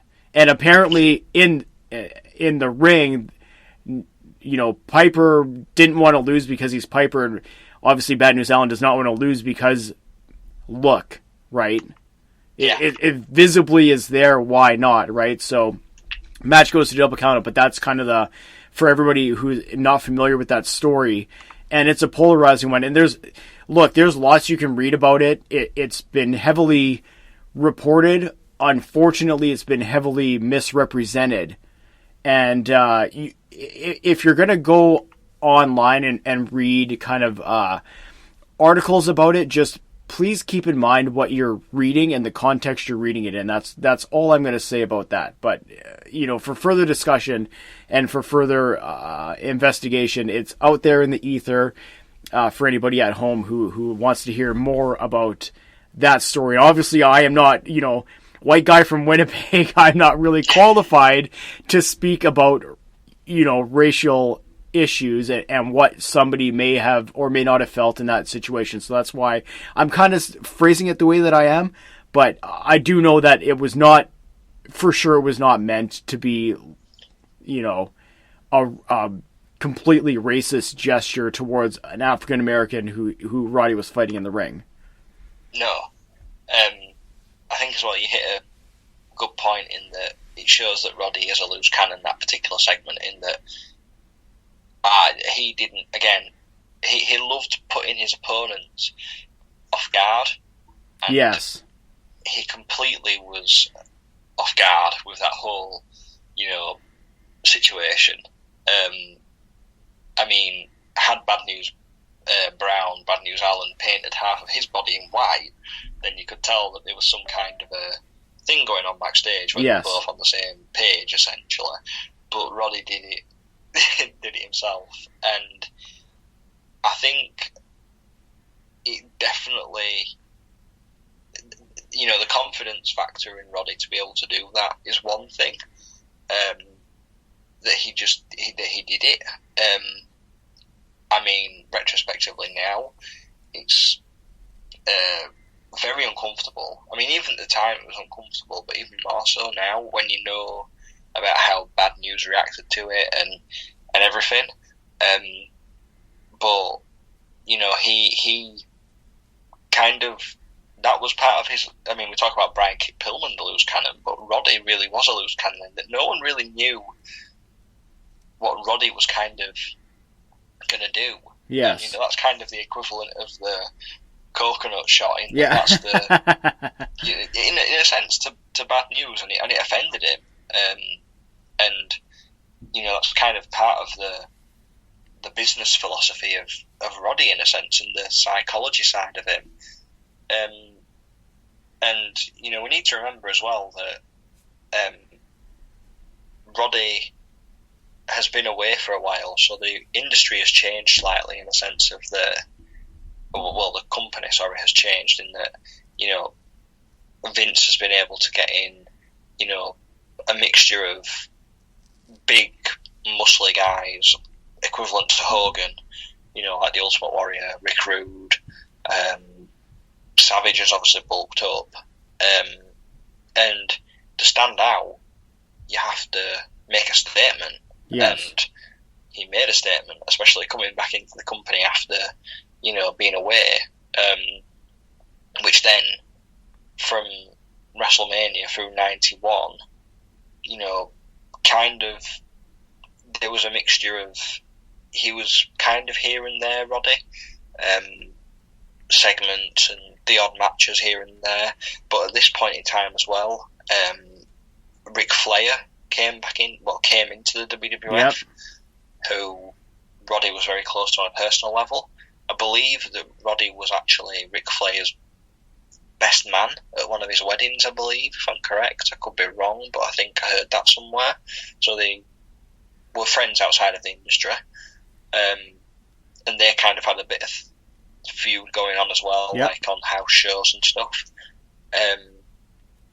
Again, I don't know if it's verbatim or not, but I think Ric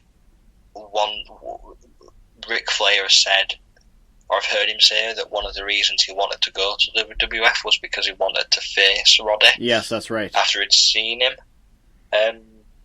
in the early days when he was in the NWA and like the two heels and stuff.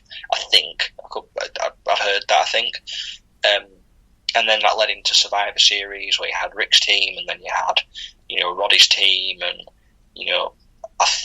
they kind of went into a feud, and then leading into that was when we got into the 92 Royal Rumble, which was a massive moment for Roddy, because that was when he won his first major singles championship. It's amazing to think that Roddy, during his initial run and for a long time in his career, didn't hold any championships. That's right, yeah.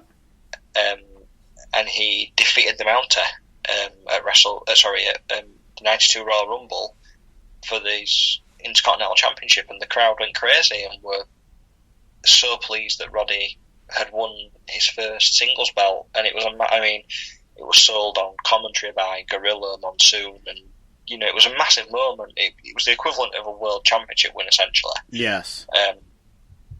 And it really was probably a thank you to Roddy for what he'd done. And the Intercontinental Championship had such a legacy anyway that it was the equivalent of the WWF Championship in some ways. And he thankfully made it his own for a couple of months. But it was a great moment for Roddy to finally hold some gold after all those years of trying to capture the gold, that he finally held some gold.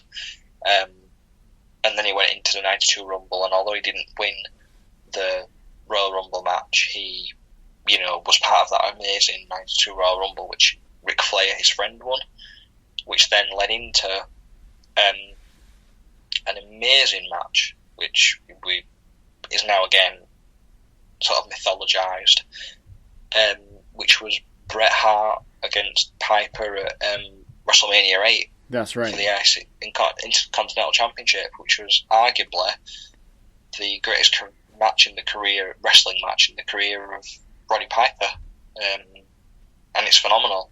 It's a phenomenal match. So I'll kind of stop there, but like that kind of period is definitely a interesting one in Roddy's. It's kind of like he's a bit.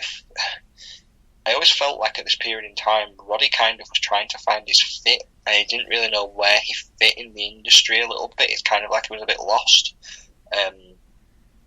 and like from being from knocking the WWF out and the WWF coming in, it's that whole thing of the old and new generation. And I think he kind of felt a little bit like he was old generation because he'd not been there.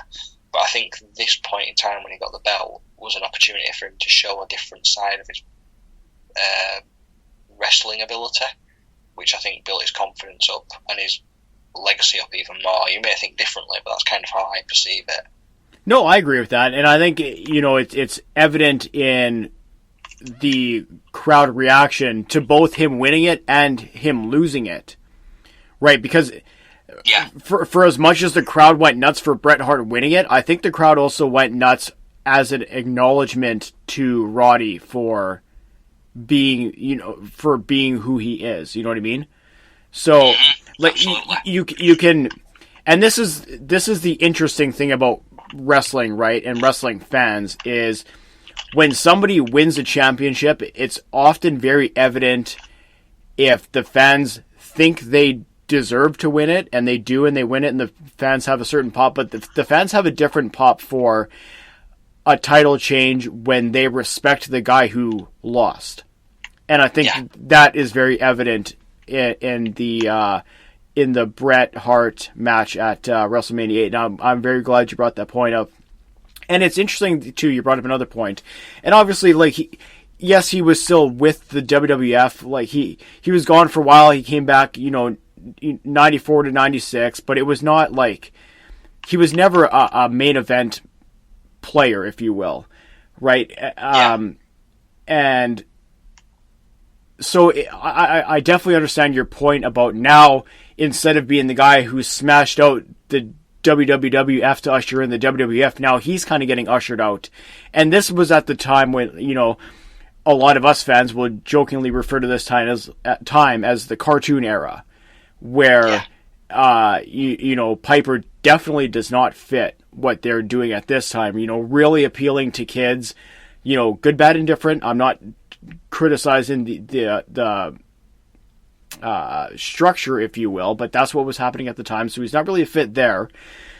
He comes back, obviously 96 he has kind of a run, and then he has the Hollywood Backlot Brawl, which we should probably touch on a little bit, because again, we discussed the controversial match at WrestleMania against Bad News Allen. Well, this one is controversial in a different light, and I mean, we're not going to go too deep into this one because it's kind of it's ridiculous. But anybody who I know for a fact that we have people who listen to the show who were not born in the 1990s. So for anybody who is not familiar what happened in 96.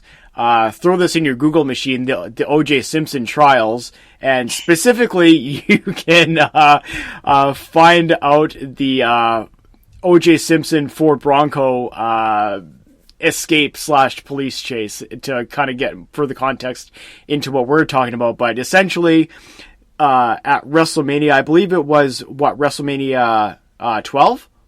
Yes, WrestleMania 12. Yeah, so Piper has a Hollywood Backlot Brawl against Goldust, who that's a character that we don't have enough time in the day to explain to people what was going on there with that character.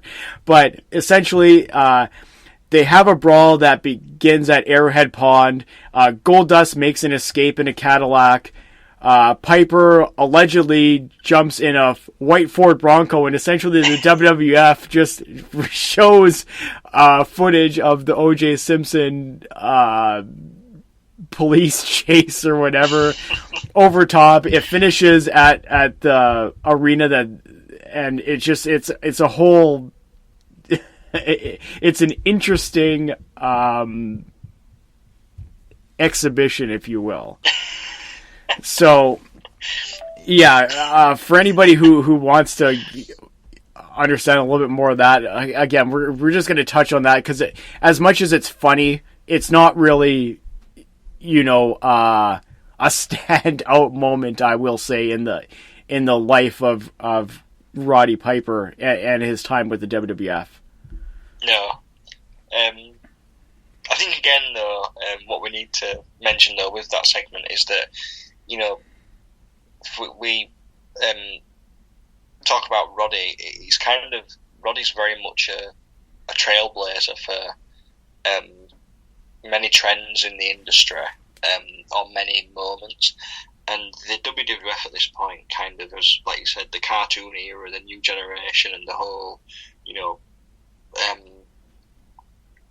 the period which Roddy came back in of 96 is kind of not a good period in that sense. It's very, and I mean, Jim Cornette called it that wrestling was going through a recession. Yes. And sorry, can you give me 1 second here? Sorry, Steve. No, of course. Just 1 second.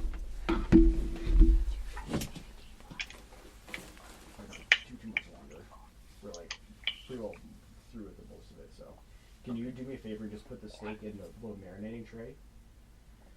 With what? Soy sauce and just melt some honey. No. Okay. I'll get it done. Just sorry, everything's a mess upstairs. I'm half ready, and the cat's thrown up twice. So Okay, it's just great. Gonna... Okay. Sorry, I don't want to interrupt your program. Yeah, no, that's okay. Because the kids are asking for snacks, and if dinner was going to be soon, I didn't want to feed them. No. Or you can make the rice. You pick. I know. I'm upstairs, half done my hair. Okay. I can't be in the kitchen. Okay. Sorry about that. That's fine. Yeah, again, the joys of kids in the married life. So, sorry. Yeah, you had left off discussing Roddy Piper and the trailblazing aspect, which is interesting. Yeah. So I was about to say that, you know, wrestling at this point was going through a recession, essentially. And they needed something, the whole industry needed something to... it was kind of another seed what led into the Attitude Era, essentially, but it's not really kind of mentioned. And I don't mean from a wrestling perspective per se, but from a presentation perspective. You know, the whole speed chase thing, the backstage kind of parking lot brawl thing, the kind of segment it was put together, and it definitely was an experiment in terms of what we would see later on in sort of 99 and 2000 from the WWF. And I think Roddy kind of just took it in his stride, in that it was just it was what it was, and you know, you're not going to get someone other than, you know, it's Roddy Piper. He'll you know, he's the most controversial man in wrestling. He doesn't mind being involved in one of the most controversial segments in, you know, wrestling history.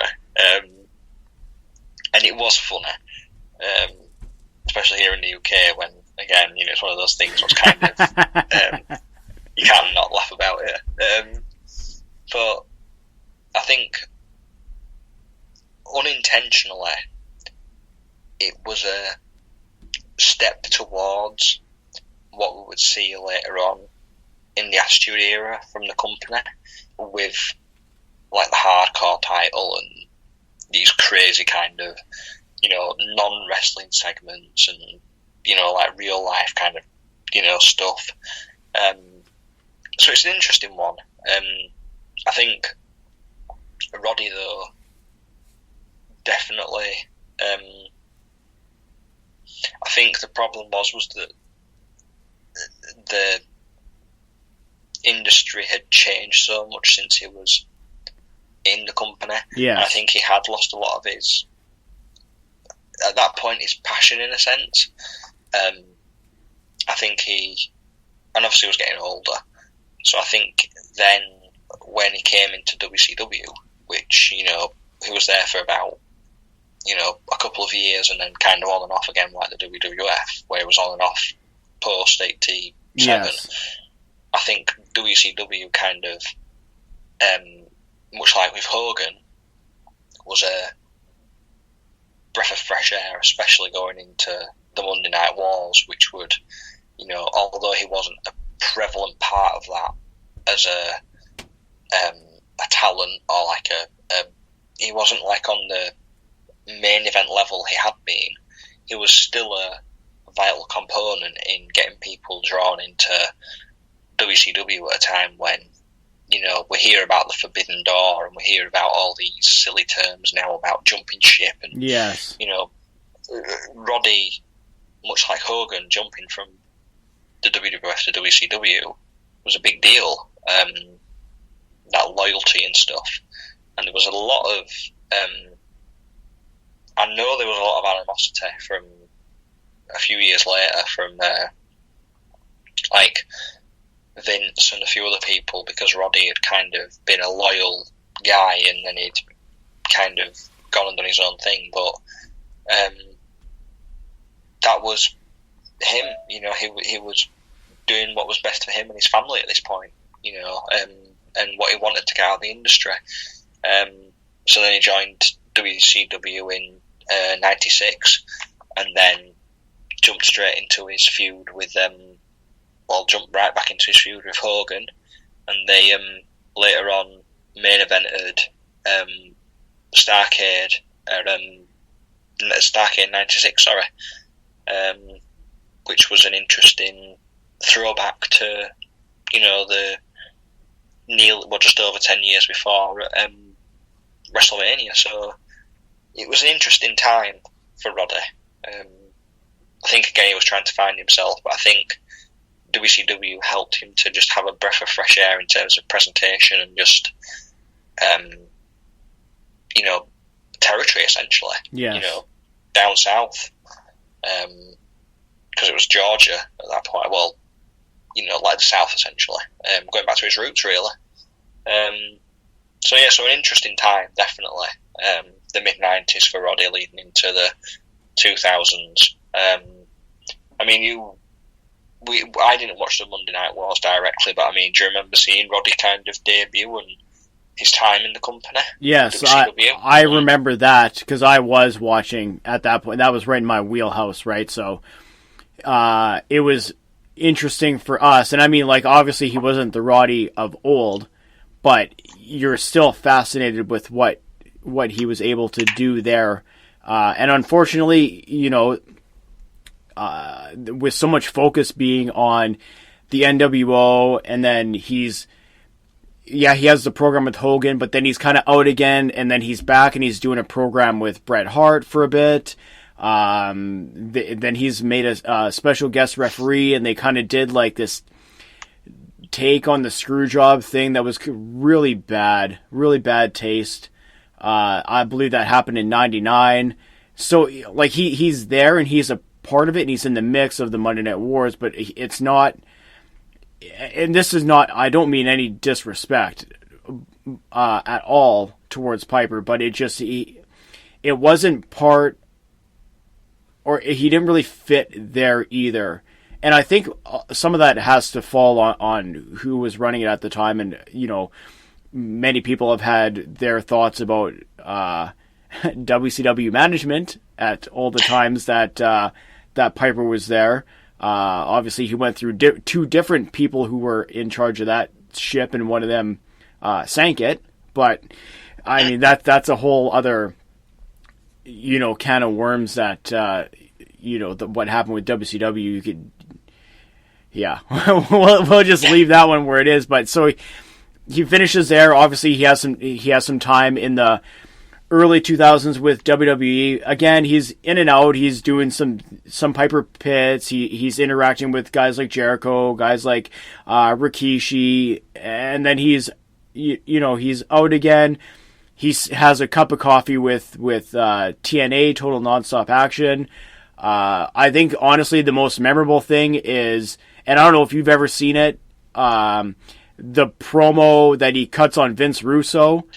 That was you've seen that, where he goes off script and he essentially accuses Russo of murdering Owen Hart. Yes. Yeah, you know what? I'll probably include that audio in this episode. To be honest, I've included a lot of audio in this episode that is not wrestling related in terms of Piper, but I think I might include that one just so everybody can understand what we're talking about here. But so he's in TNA. Again, cup of coffee. He's not really, he's not there to be the big star. He's there as kind of an attraction, if you will. Which kind of brings us to, speaking of attractions, we do have to talk about his return to the WWF and then the tag team run specifically. Yes. I actually remember watching the promo on Vince Russo on the Wrestling Channel. Wow. Yeah. The more I think about it, the more I think I'm gonna have to include that one here. It's we've got to remember as well that those who don't know that Roddy is a distant cousin of the Hart family. Yes. He is a member of them, that distantly. I don't know how close he was to. I haven't read Roddy's autobiography actually. I do need to read it. I know he was very close to Bret. I presume he was very close to Owen as well, from what he said. I think it's, and somebody please correct me if I'm wrong, but I think it's something like it's like fifth cousins or sixth cousins or something like that. But there is the connection, regardless. Yeah, there's some kind of a connection between them. And I think the whole thing with it kind of put a big shadow on Canadian wrestling in a sense, because they weren't. I mean, especially like because they weren't there to look after him, Owen. And yeah, when I watched it, I was like, you know, talk about like again, you know, going off script and doing your own thing. You know, like wow. I'm actually, you know, they didn't. The amazing thing is that they didn't even kind of mute the mic or anything. No, they didn't kill the mic. But I think that says more about I think the production of, you know, TNA at that time than it does anything else. It does. Definitely an interesting segment. But yeah, he was there a little bit. He did a few things, and he came back in 2005. So Roddy returned for the Hall of Fame induction, which was probably they'd had the Hall of Fame the year before. That was kind of a bit more low key and sort of more in the model of the earlier Hall of Fame. Yes. It was kind of more of a, you know, night of celebration, but kind of more of a private dinner, which was then kind of recorded and highlights were shown off more so than a big spectacle. Whereas the year after, because they were in Hollywood, and you know, it was kind of 20 years since the first Wrestlemania, and you know, there was a lot of things going on. So Roddy was inducted along with many of the figures of the rock and roll wrestling, you know, period. So the Iron Sheik was inducted, Nikolai Volkov was inducted, and Hulk Hogan was inducted, and he was inducted by Sylvester Stallone as well, which again shows the, you know, sort of pop culture element of wrestling, which, you know, I think that's what it is. It was kind of a celebration of the wrestling, what a lot of people from that period had enjoyed, you know, like from their childhood, and it was kind of a celebration of that. And I think Roddy, when he did come out and give his speech, you could definitely feel he was a different person out there than what he had been previously. And he looked happy, which was really good to see. So he came out, and then the night after at WrestleMania 21, he did the Piper's Pit with Stone Cold Steve Austin, which was great. You know, that had been kind of sort of promoted before. I mean, I think what's very telling is Piper's Pit kind of, how many talk show segments on wrestling programs do you know that actually have billing on the main pay-per-view of a company? Yeah. And they're one of the main selling points. Yeah. You know, it's no, like almost none, yeah. So, Piper, he came back, he did a few segments with Piper's Pit. He did the, you know, one with like Randy Orton, and he did one with you know, Shawn Michaels, and then he came back in 2006, and he actually tagged with Ric Flair, long-time friend, and at Cyber Sunday, so the pay-per-view where people online were able to choose voted in, yeah, was going to tag with. So Ric Flair was in a feud with Randy Orton and Edge at Rated RKO, and he was in a feud with the Spirit Squad, I should say. Yes, that's right. Yeah. But they were also like with Randy Orton and things. So then there's various different partners who Ric Flair was like possibly could have teamed with, but then the fans chose Roddy Piper, going crazy with the fans, and then, you know, amazingly Roddy Piper and Ric Flair won the tag belts, and the crowd went crazy, and Roddy got his second ever major championship gold with the WWF, yeah. Yeah, or WWE at that time, but yes. You what, sorry? No, just his second major title with the WWE, yeah. Yeah, and that great image afterwards where, you know, they were both smiling and held the belts up above there. Yeah, it was brilliant. A really feel-good moment, I think, for a lot of people. And, you know, although it didn't last, it was only a day, sadly, or like it wasn't very long, a week or something. that it was still. Yeah, a I think it great was a moment. week or maybe a little bit less, but yeah. Yeah, which was a shame, but it's one of those things. And then Roddy kind of came back a little bit. He did the thing with Jericho and Snooker and Steamboat against Chris Jericho at WrestleMania 25, which was questionable. But I think that's just because Roddy was getting older, and like all wrestlers do. But then, there was a few more interactions and things, and then he came back. He actually came back. I should say, sorry, because I've jumped ahead there. But one of the great moments was when,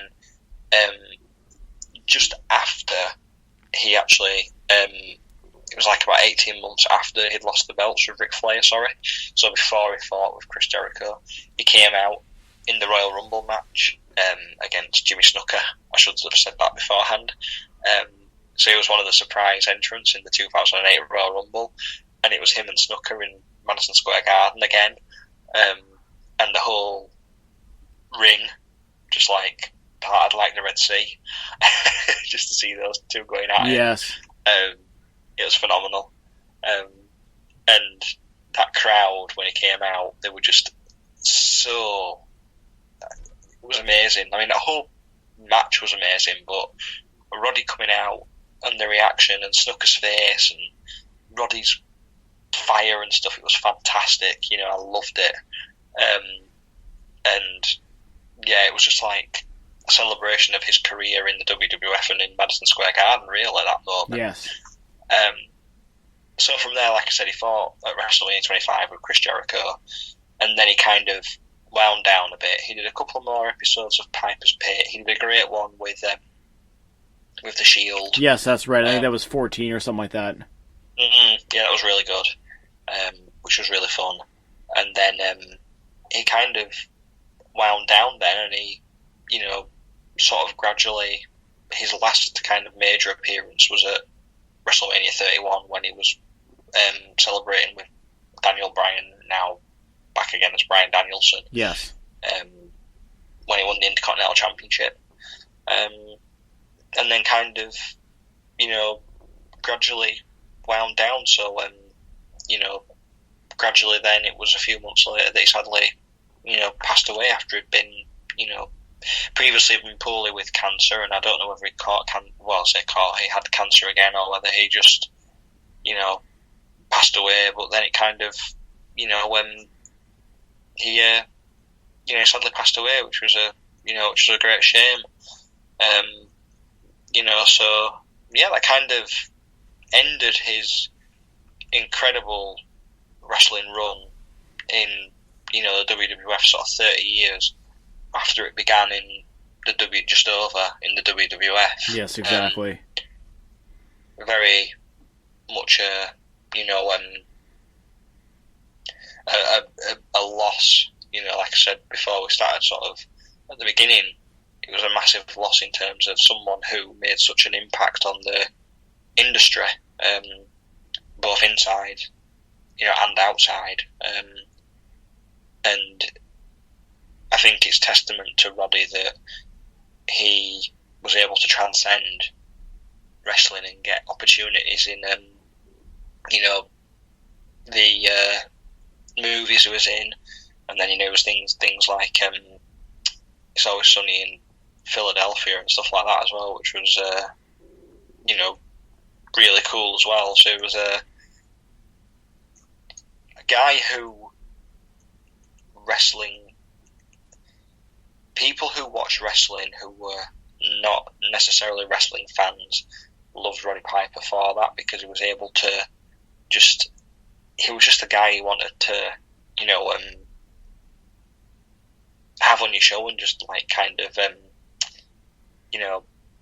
he was a pop culture icon. If Roddy was there, people were going to watch him. Yes.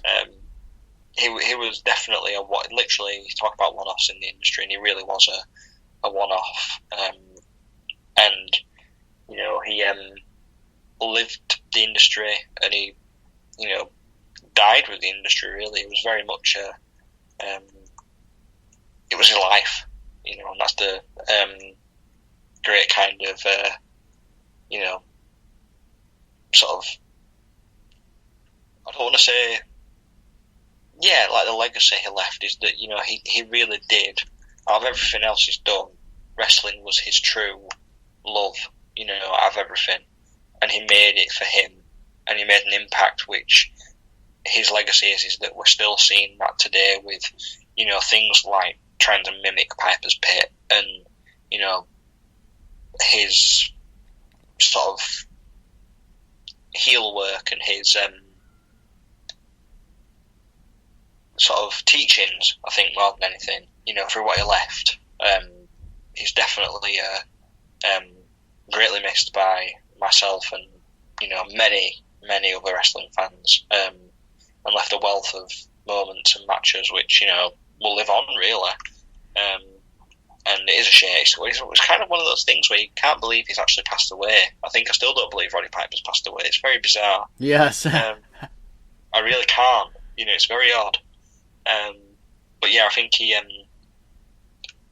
made an impact in the industry. He might not have won a world title, but that didn't matter, because what he did, you can win all the world titles, like he said, in the world, but it's when you make an impact in the industry. And that's what he did. He made an impact in the industry, which is why we talked about him this evening and celebrated his incredible WWF and sort of 80s and 90s run career, essentially. Yeah, definitely you know, incredible one-off talent in wrestling. I think that's about as perfect a way that we could end this portion of the conversation. Look, Stephen, this has been absolutely incredible. For the listeners of this program, how are they able to get in touch with yourself? Yes, you can find me on Twitter. I'm at SteeJ215, and you can read my work at the Wrestling Estate. So you can find us at the Wrestling EST. I'll look for www.thewrestlingestate.com. And so yeah, no, like I just need to say again, Taxman, thank you so much for having me on and talking about Roddy. You know, I think the gravitas of Roddy's legacy in the industry is a tall order for anyone to kind of be asked to sort of summarise, but, you know, asking me to do it in the way, you know, you said about me at the beginning, I think we've done Roddy a true kind of, you know, well, we've done him justice, let's put it that way, hot rod, you know. I feel very lucky to have spoken about him this evening, so no, thank you. Want to take a quick time out of the program to talk about our friends at Manscaped. Our friends at Manscaped are the global leaders in below-the-waist hygiene, and they are turning men's shower dreams into their favorite routine with the all-new Ultra Premium Collection. This all-in-one hygiene and skin and hair bundle is designed to upgrade the everyday man's shower routine from head to toe. Your skin, hair, and gimmicks deserve this. Save big by going to manscaped.com for 20% off, plus free shipping with my special code GWC. I want to take a quick second to walk you through the Manscaped shower routine. Step 1. Lather on the cologne-infused Ultra Premium Body Wash with aloe vera and sea salt to keep your skin feeling clean and moisturized all day. Not sure if you heard that correctly, but this body wash is cologne-infused, so that special someone in your life will absolutely love it. Step 2. It's hair care time, boys. Apply the 2-in-1 shampoo and conditioner that cleanses and nourishes in one step. The non-greasy formula has a base of coconut water, green tea, aloe turmeric, and sage. Apply this to your armpits and your nether regions as well. Step 3. Once you hop out the shower, protect yourself from body odor by applying the Manscaped aluminum-free deodorant. This deodorant dries clear and is also cologne-infused. Step 4. Have tattoos or dry skin? Let's hit that skin with the hydrating body moisturizer spray. Not that awful Axe spray that we all hate from back in the day. Step 5.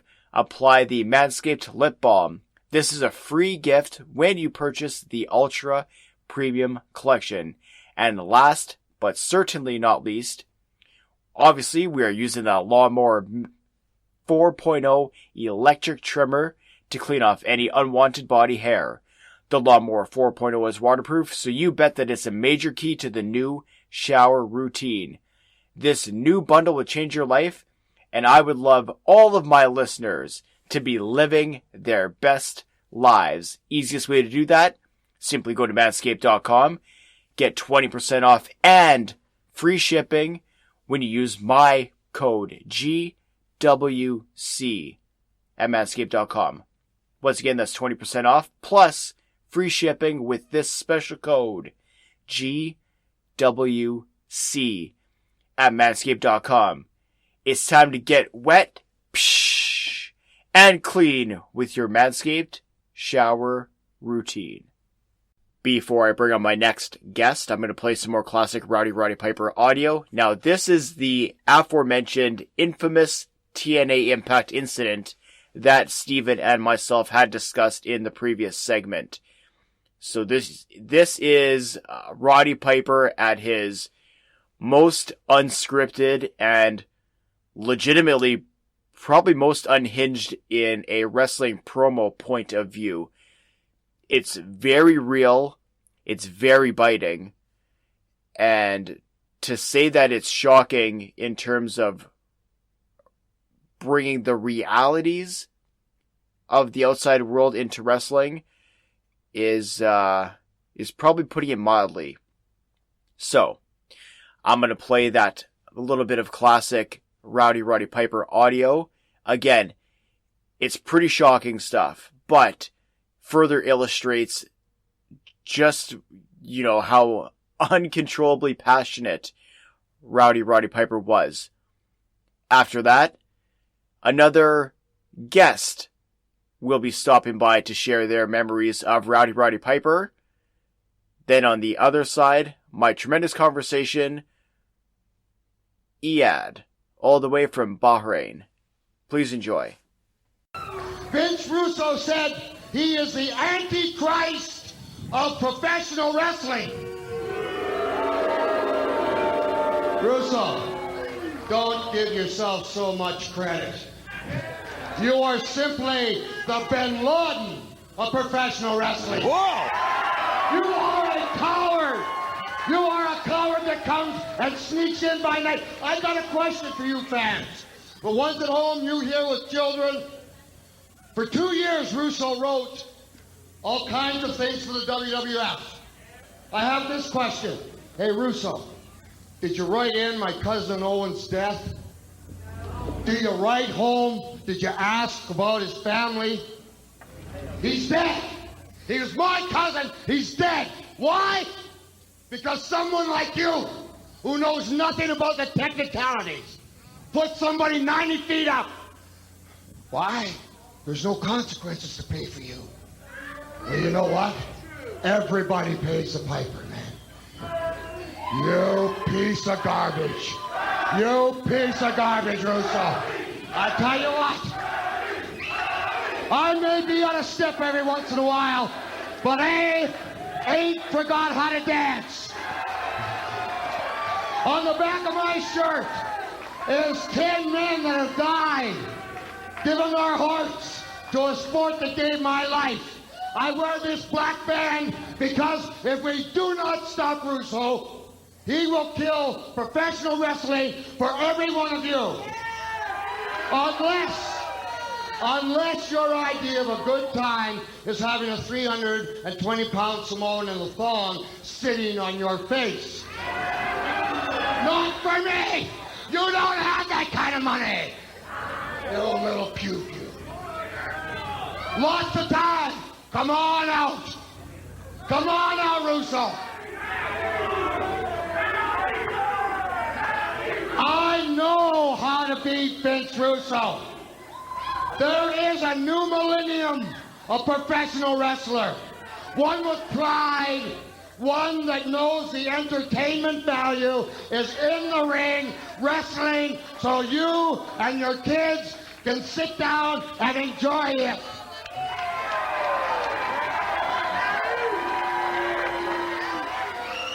When Russo was in the WCW, here it is, face-to-face confrontation. You're not a pimple on my ass. Oh, man, this is priceless.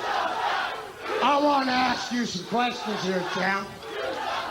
Did you kill Owen Hart? I want to ask you some questions, champ. How do you take over the WCW $67 million to the good and get it $80 million to the bad? How did you do that? That's genius. That's pure genius. Don't have an answer for that one? Yeah, I got an answer to that one. You gonna give me the microphone? No, breathe in my face like a moron. No. This is what I'm gonna do. I'll hold it, and I'll try to be a gentleman. But you have to explain to me, what is it you are trying to accomplish? You let me hold that microphone and I'll talk, otherwise... Sure, absolutely I will. How do you like being played with? Hang on. Oh, I'm sorry. You know what? The thing is this, man. He says the act is over. He used to call me a dinosaur. Myself, Ric Flair, Hulk Hogan. You're not a pimple on Hogan's ass, man. And I sent you a tape, didn't I, wise guy? I sent you a tape of how to turn the WCW around, but no, you have this great concept that we're not athletes, we're just entertainers, and you're going to make an entertainment show of it. Well, what you made is simply soft pornography. That's all you've done. What you're doing is you're killing my kids back there, young men that are coming up. I agree with you on one thing. Yes, my time is over. But you know what? You're the dinosaur now, man. You're the one that needs to go bye-bye. So it's like this, buddy. Ron and Don Harris in the ring. Fine. Yeah. No. Absolutely. There you go. Well, what you gonna do? Oh, come on. There you go. Come on. Hey, come on and get it. Come on and get it. How do you like being manipulated? How do you like playing with it, huh? Oh, you're not fast enough for me, baby.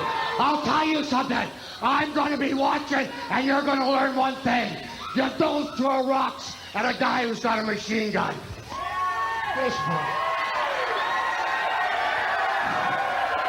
Oh, no. I will finish this. There's children here. Pay-per-view. Roddy Piper, the shoot interview is coming to you. Watch it. Friday night, we'll tell you exactly what I think of you. Wow. Can you believe it? Make some heads or tails out of that for me, will you? Unreal. Just when you think you've seen it all. That's what they think of you.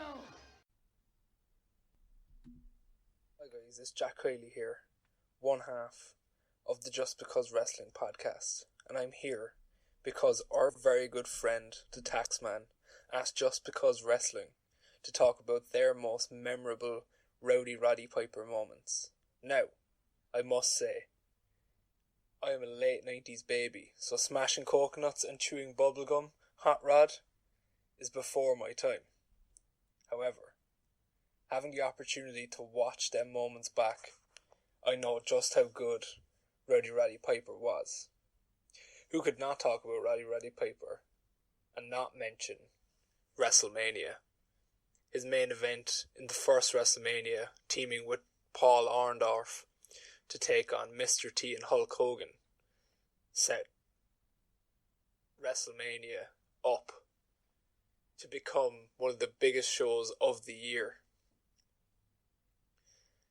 Another one of my favourite moments is Super Brawl 7, with one of the best openings to a pay-per-view of all time, with Piper escaping Alcatraz. If you don't remember, go back and watch it. And who can remember my personal favourite and most memorable Roddy Piper moment, when he entered as a surprise entrant into the 2008 Royal Rumble, blowing the roof off Madison Square Garden one last time. I want to thank Andy, the Taxman, for giving us the opportunity to come on and talk about Roddy Piper. And yeah, thank you very much.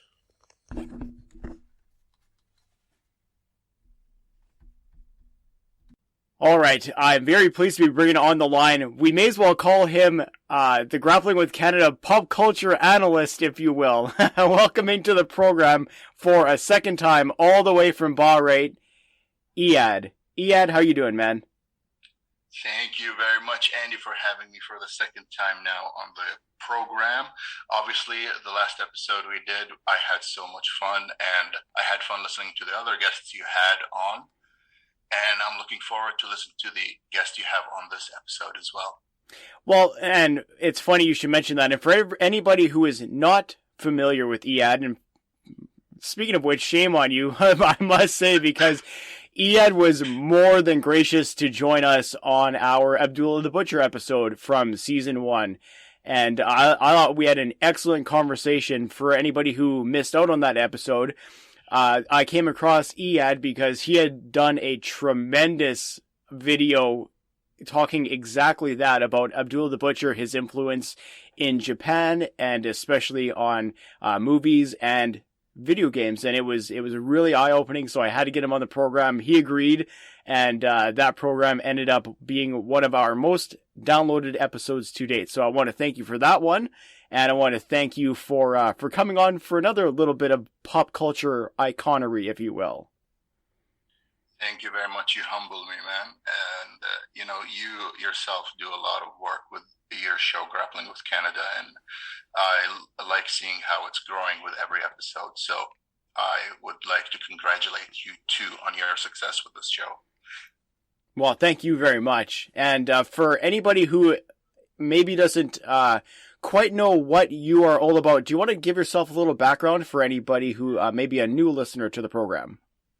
Okay, ladies and gentlemen, my name is Eyad. I am from the Kingdom of Bahrain in the Middle East, and I mainly do video gaming content on YouTube. Been doing it now, I'm guessing 8 years, maybe 9, I'm not sure. But as Andy mentioned, I did a video about Abdullah the Butcher, and that was technically my first English video. That was last year, and it was very popular with a lot of the people, especially with Andy. Yes, definitely and that's with how me. We got to meet each other.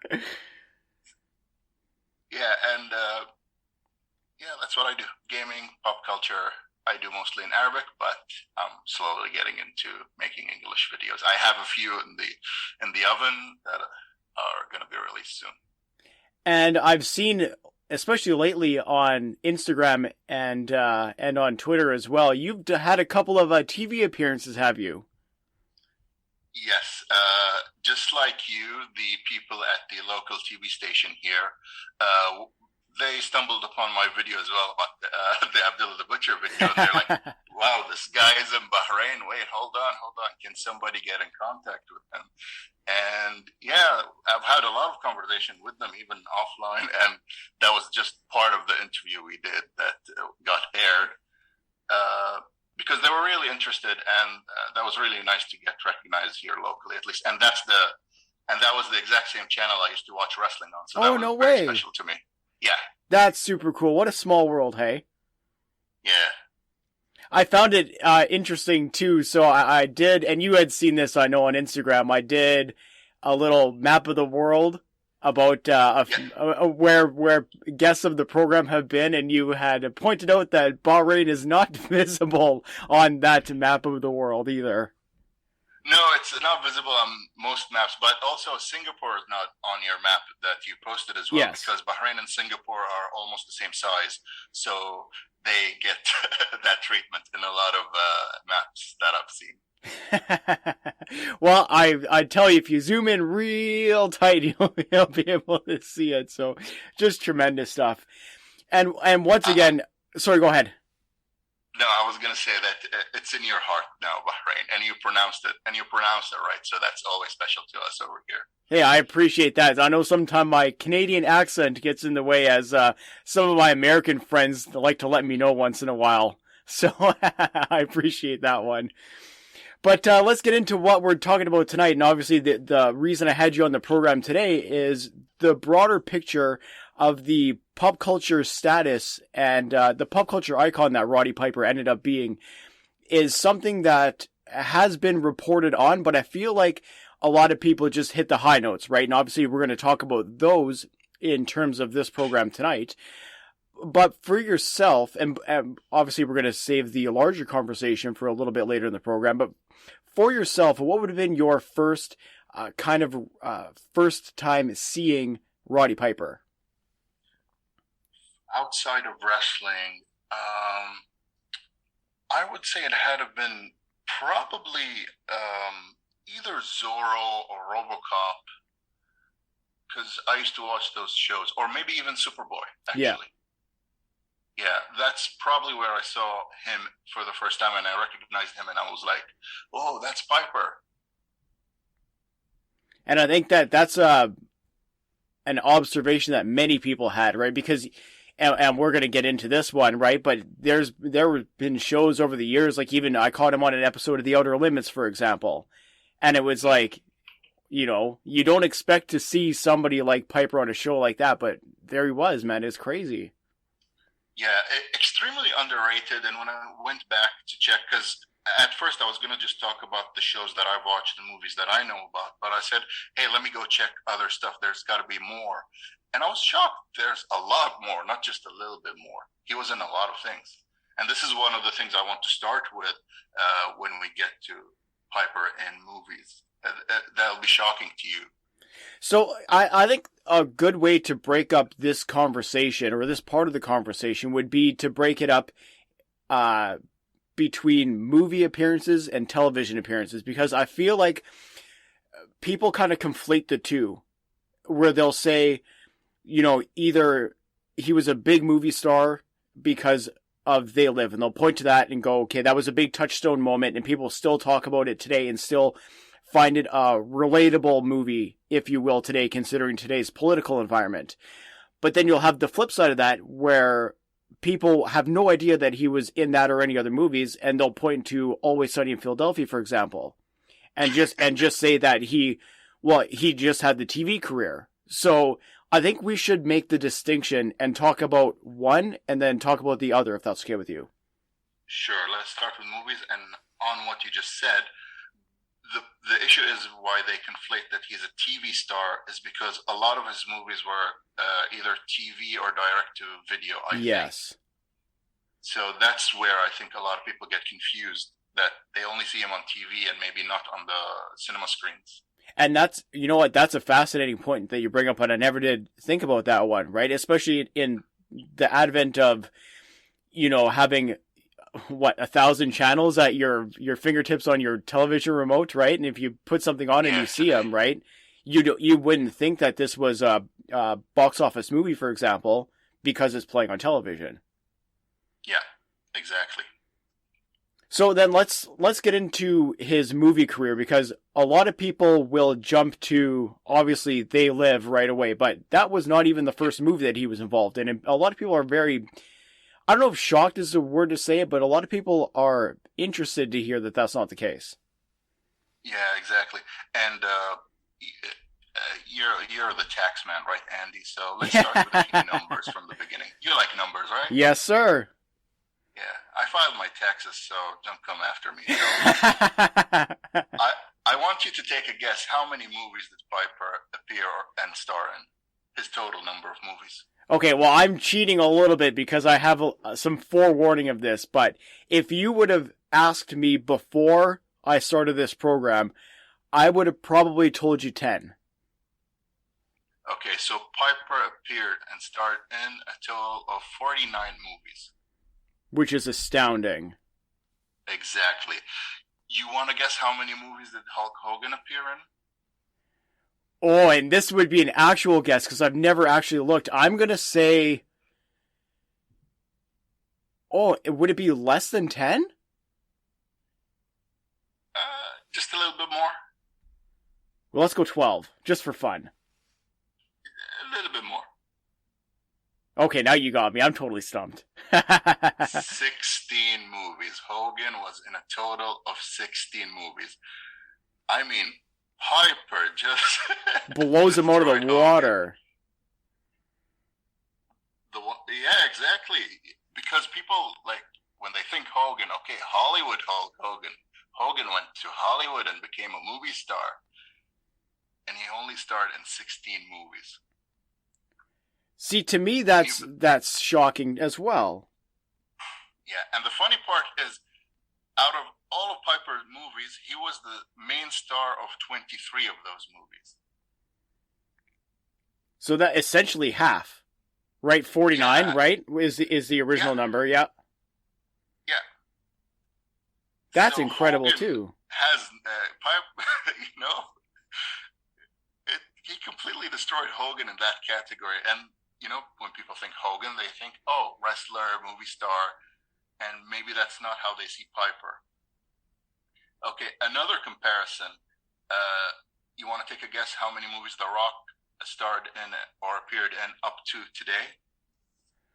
Oh, Jesus. I'm going to say, because I have to figure in the Fast and the Furious aspect of it, right? I'm going to say 25. No. Am I in the ballpark? No. You're like halfway there. Halfway? Yeah. He starred in 43 movies total as of today. So even The Rock has still like 6 movies to even tie with Piper. To even catch that's up. That's how big Piper was. That's crazy. Yeah, and even when I was counting those, I was shocked. But the only reason I know that is because I know how many movies. Wait, no. Let's have fun with this one. Do you know who's the number 1 wrestler in the world that has the most number of movies in total? And he probably starred in all of those movies. The number 1 wrestler in the world. Yeah. Oh. Just for film, right? Yeah. So if it's not The Rock and it's not Piper, who could it be? Who could it be? Could it be...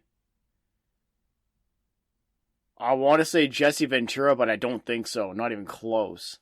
Not even close. Jesse Ventura is one of my favorite wrestlers, and I always wished he had the movie career of Roddy Piper. Yeah, not even close. Yeah, now that I think about that one, not even close. And I don't think it's our boy Abdullah, although that's kind of my pick that I want to go with here, I think. No, let me give you a hint. Think Mexico, a luchador. Ooh, a luchador. Yeah. He's probably the greatest luchador ever. Is it Rey Mysterio? No, Rey Mysterio would tell you that that's the greatest luchador ever. I'm drawing a complete blank. Jesus, my lucha is escaping me right now. No, I'm not good with lucha as well, but I know this guy very well and I love him. It's El Santo. Oh, of course. Yes, the Saint. And he starred in 52 movies. 52? Yes, so after The Rock ties in with Piper, he needs 3 more movies to get tie with El Santo. Well, knowing The Rock, I think he might be getting there. Yeah, The Rock is getting it. But I think Piper got to 49 pretty quickly, to be honest. And this is, a lot of them will be credits in terms of, like, we're also not counting, like, him starring on, wrestling releases as well either. Because if you go on something like IMDb, for example, they kind of lump it all together, right? We're talking about actual films. Yes, this is purely movies. Appearances are any role or credit, even a cameo. Yes. So that's it. So Piper is up there with El Santo and The Rock. So that's very, very good. And you got to figure, like, well, he's been gone now for what? Has it been 6 years, right? So And he had appearances in films that it had debuted at the same year that he had passed away too. So think about it in that aspect as well. That's pretty crazy. Yeah, exactly. So I guess we should almost start at the beginning of his film career, because a lot of people don't realize how early into his wrestling career and how early into essentially his life that his first film career or his first film credit happened.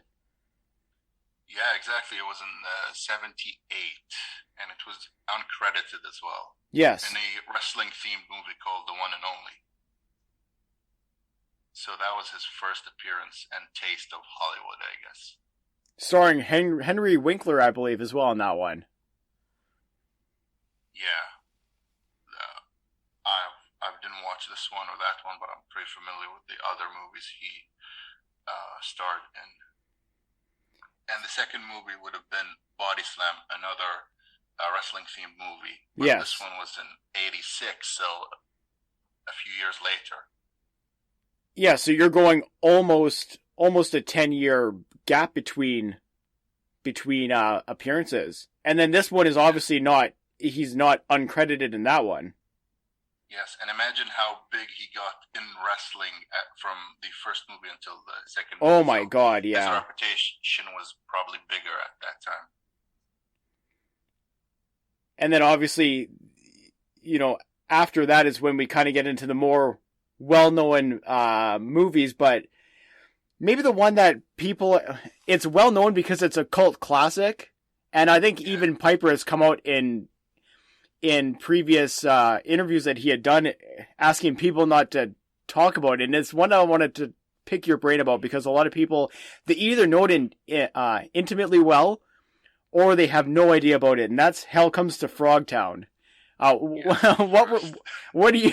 Yeah, what are you able to discuss about Hell Comes to Frogtown? So I've never watched the movie. Even They Live, I've only watched it when I was in university, I think, because there were a lot of videos on YouTube about it. So I just got curious and watched it for myself. That's for They Live. So when you asked me to come on, I'm like, okay, let me watch a movie from Piper's movies that I haven't watched. And I'm like, hey, I never saw Frogtown, and it's his first leading role. Yes. So let's go with that. Seems like a good choice. And to be fair, I've always heard that it's a really, really, really bad movie. Yeah. But to be fair, the movie had some moments. It's not the worst movie, but it's not the best movie as well. And I would say, don't judge an actor by the first movie he starred in. or his second, really, because like Buy and Sell, I think as well came out before They Live. Yeah, right. So Hell Comes to Frogtown came out in January '88, and to be fair, the movie was okay, but I think people give it a hard time because there's a lot of focus on Piper's crotch area. Yes. And not just your run of the mill, dick joke either, right? There's it's camera shots, and it's physical comedy, and yeah, it's out there. And it's that freaking device. That yeah. Oh, yeah. No, but to be fair, it's not what I heard all these years about it. It was okay. I didn't stop. I didn't feel like I wanted to check my phone every 5 minutes. Yes. I was into it. I think they had a good story. The execution maybe was not that good. And you got to figure this is, the special effects in the 80s are not, they're not what they are today. We'll leave it at that as well. And especially animatronics or whatever they tried to pull off there. Interesting stuff. Yeah, all the characters were so moist and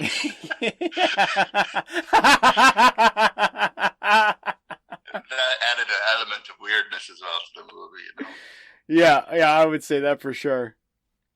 But yeah, it's interesting. Sorry, I don't mean to cut you off, but it's interesting, '88 is such a wide range of roles and successes, right? And you have 3 movies that come out, and we've obviously gone into one, Buy and Sell, although it wasn't really a starring role, but he had a credited role in that. And then obviously the biggest one we're going to get into right now, They Live, that's the one that people today still talk about. Yeah, and one of my favorite movies. I love it. I just love it. When I watched it in university, I just kept watching it for days. It's really good. It's really nice. Had that, story-wise, had that Fight Club vibe, I guess, for me at least. Because Fight Club is my favorite movie of all time. Yes. So that's why I like They Live. And it was okay. I get the people who critique it, but, it's a cult classic. People love it. People really, really love it. And it's interesting to me that now, and this is kind of something I touched on earlier in the program, now in today's, political climate, I know it's not the same in your part of the world, and it's been interesting in Canada lately, and I'm not going to get into all of that kind of stuff, but it's interesting that a movie like They Live finds a whole new life in today's day and age, right? You're going, what are we, almost 30 years after the fact? It's pretty impressive. Exactly, and new fans find new meaning in it as well, so that's really good.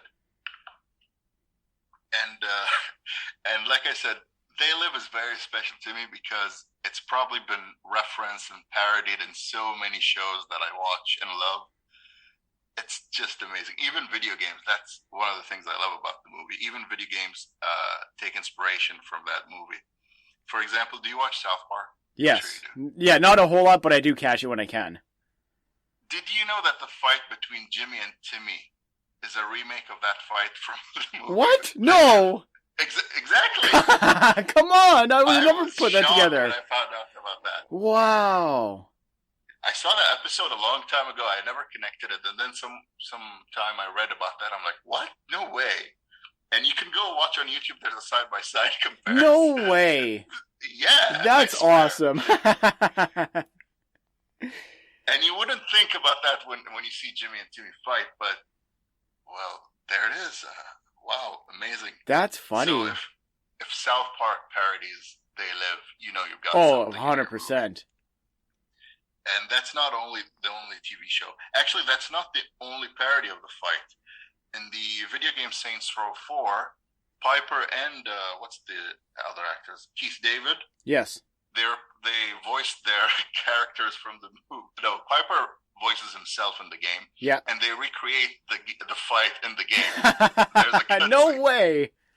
Yeah. So that fight, that's dubbed the world's longest fight scene ever, has been parodied and immortalized in animation form and in video game form. And I'm sure in other shows as well that I've never watched, probably. And what's even more fascinating about it, that was all him as well. And a lot of from what I read, the script at the start had like 5 empty pages for the fight. Yes. And they rehearsed it for 3 weeks. And they shot it for 3 days.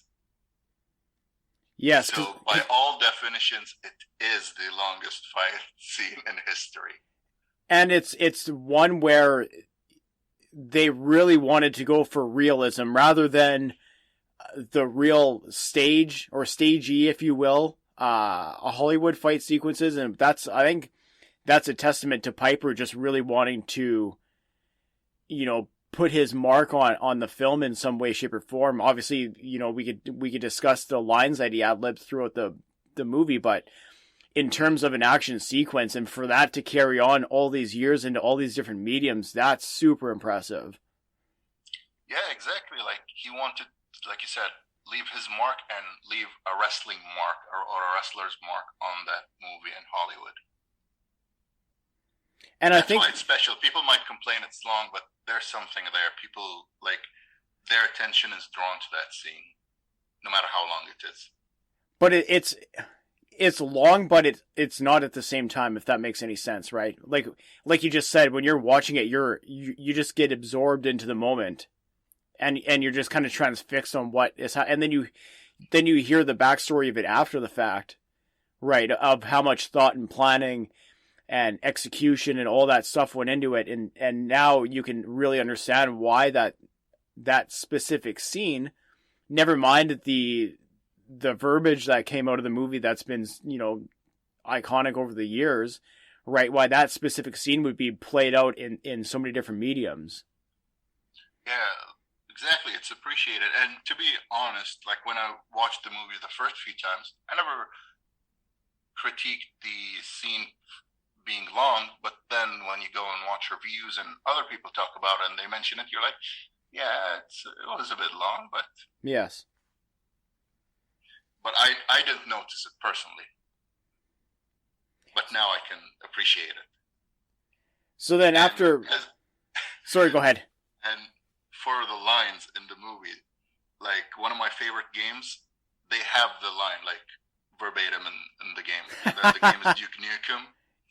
And the Duke goes, I have come here to choose bubblegum and kick ass, and I'm all out of bubblegum. And that's one of all the fans of the game, they all mention that that's their favorite line, even if they don't know where it comes from. Which to me, that's another just, we're talking touchstone moments out of one film brought to us by Piper himself, right? And there's another prime example. Exactly. And one last video game factoid in the it doesn't have to do with They Live, but it has to do with Piper. In the Simpsons video game on the PS2, in the first couple of 30 minutes or so, Homer says a line that's the most evil plan I ever heard. It's like the Iron Sheik had a baby with Roddy Piper times a billion. I always love that line. It always stuck with me, and I always use it from time to time. That's fantastic. Yeah. And then, obviously, that's his biggest starring movie role, and there's a ton of movies, and like you said, like some of them were direct to video.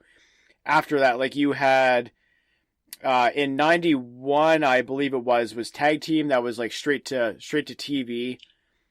Tag Team was a pilot for a TV show. Oh, that was a TV show. Oh, you're right. Yes, that's right. Yes, a lot of people get it confused for a movie. Now, was that the one with Jesse Ventura? Yes. Okay, right, because I think he was the one who approached the studio and then got Piper involved. I believe is the backstory of that one. Yes, because I love that Jesse Ventura. Probably like a lot of people might not like this, but he's up there at number one, tied with all the other number one wrestlers I like. Just for the promos, like if you ask me what Jesse Ventura's finisher is, I couldn't tell you if you point a gun at me. Yeah. But ask me about his promo on Madison Square Garden in 1985, I couldn't tell you word for word. Exactly. Yeah, or his commentary lines from so-and-so's matches, I can give you all of that. Yeah, I love Piper I love Ventura on commentary. I always thought that he was just so tremendous for the WWF. Yeah, and Ventura always said that he never had friends in wrestling except for Piper. That's right too. Yes, I completely forgot about that. Yeah, he always said he never trusted. I think maybe Jesse is what we today call an introvert or something back then. He was always probably listening to music or reading a book, but he said the only guy, he'd had conversations with is like Piper and maybe Bobby Heenan from time to time. And it's interesting, based on everything that we got out of part one of this series, talking to Cam Connor and talking to Vance Nevada, and that's the one thing that they said about Piper as well, right? He didn't trust anybody, and he kept his business, right? So it's interesting. Yeah. It's very interesting that he would have that connection and relationship with Jesse Ventura, who by all accounts was the same kind of thing. Now, granted, some of that I'm sure is from when Jesse got burned on the whole, union deal.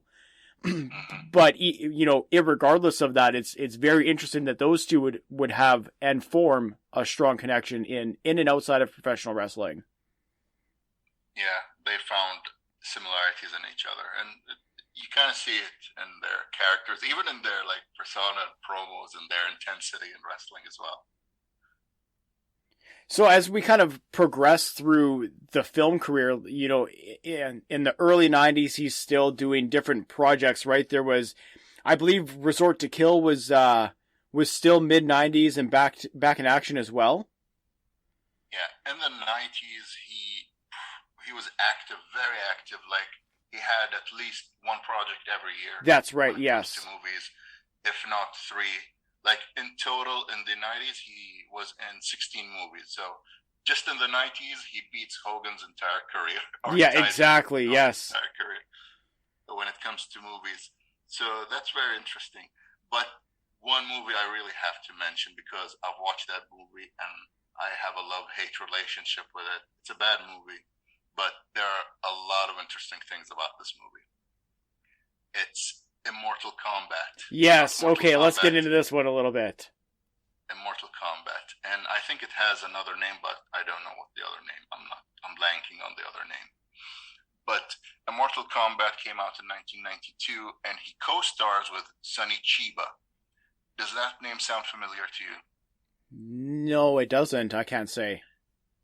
Okay, so Sonny Chiba also co-starred or was in the movie Roaring Fire with Abdullah the Butcher. Oh, no way. Yeah, so there's a nice connection there. Like Sonny Chiba starred or was in movies with Piper and Abdullah the Butcher at different times. And that's not the only interesting thing about this movie. This fact was unknown for years until Jericho mentioned it on his podcast. But Jericho and Art Barr were also in Immortal Kombat. Oh, no way. But they're uncredited. Yeah, they're uncredited. So what happened was, I think Jericho, I don't know where this would have been, but he was with Art Barr for a while. They were either living with each other or working together in the same promotion at the time. This is in the early 90s, so it's probably Mexico. So while Piper was on set, because Piper trained Art Barr, and so whatever happened, he contacted them and asked them to come and join him on set just to hang around. And while they were on set, they were like, hey, do you want to be in the movie? And they're like, yeah, sure.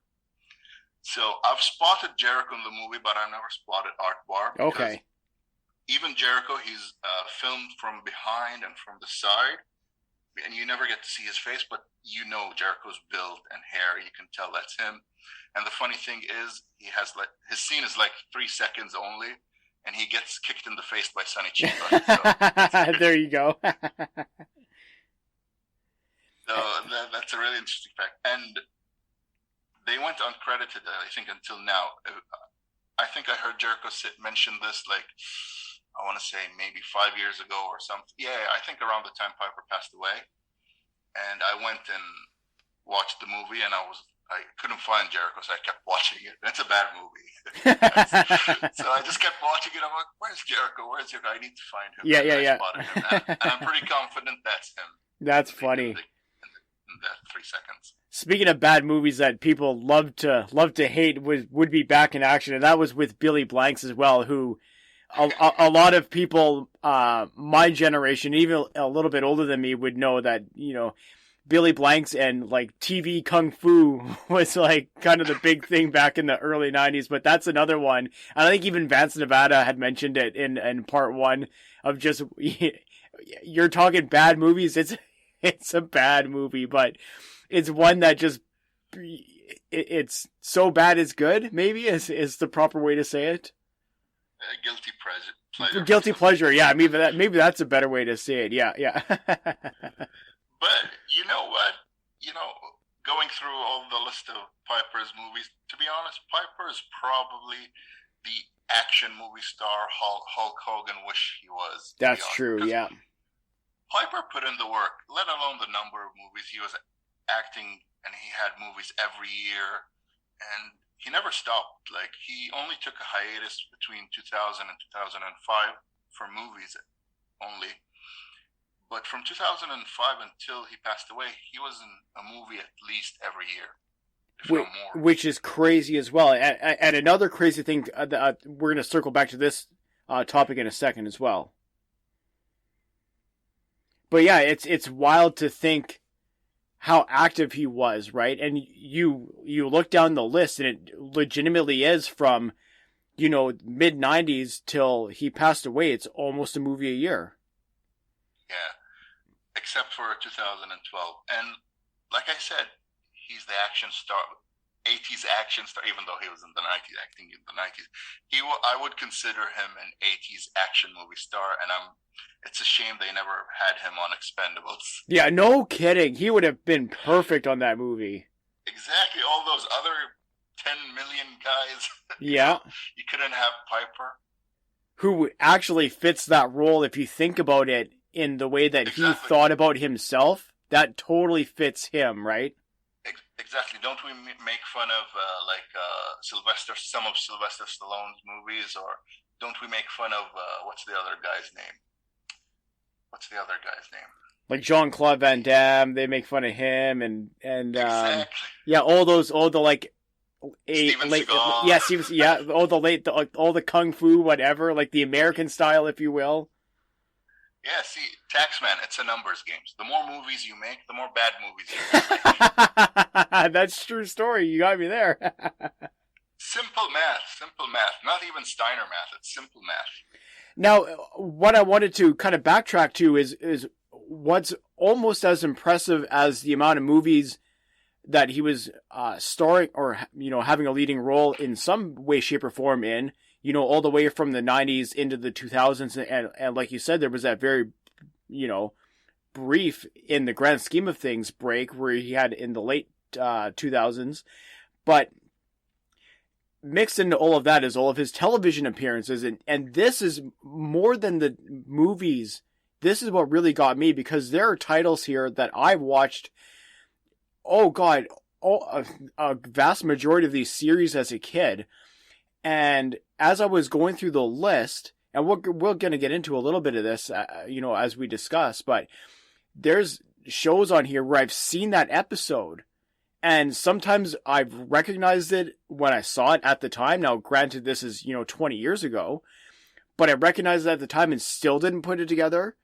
And now looking back at the list, and like I said, we're going to get into it in a second, it's like, it's absolutely mind-blowing to think how active he was in acting. It's crazy. Exactly. The guy put in the work. Piper put in the work. And it's not like he was on, like, I know, we've been kind of poking fun and having fun with the kind of movies that he was, a part of. Not in a way to make fun of him, but it's just a fun way to look at nostalgia, right? But you look at some of the television series that he was involved in, like, they're big budget TV series. Yeah, exactly. And all the shows that he was on, or most of them, they're all like culture icons. These shows, or the characters. Yes, they are. So if you were in the 90s, you definitely would have watched at least one or two of these shows. And I've probably watched them all, most of them that he was in.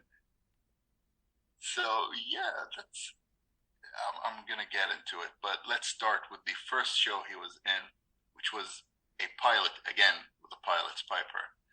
What's wrong with Hollywood? Why don't you pick up the shows Piper was in? Yeah, come on now. Yeah, a show called Highwayman from 87.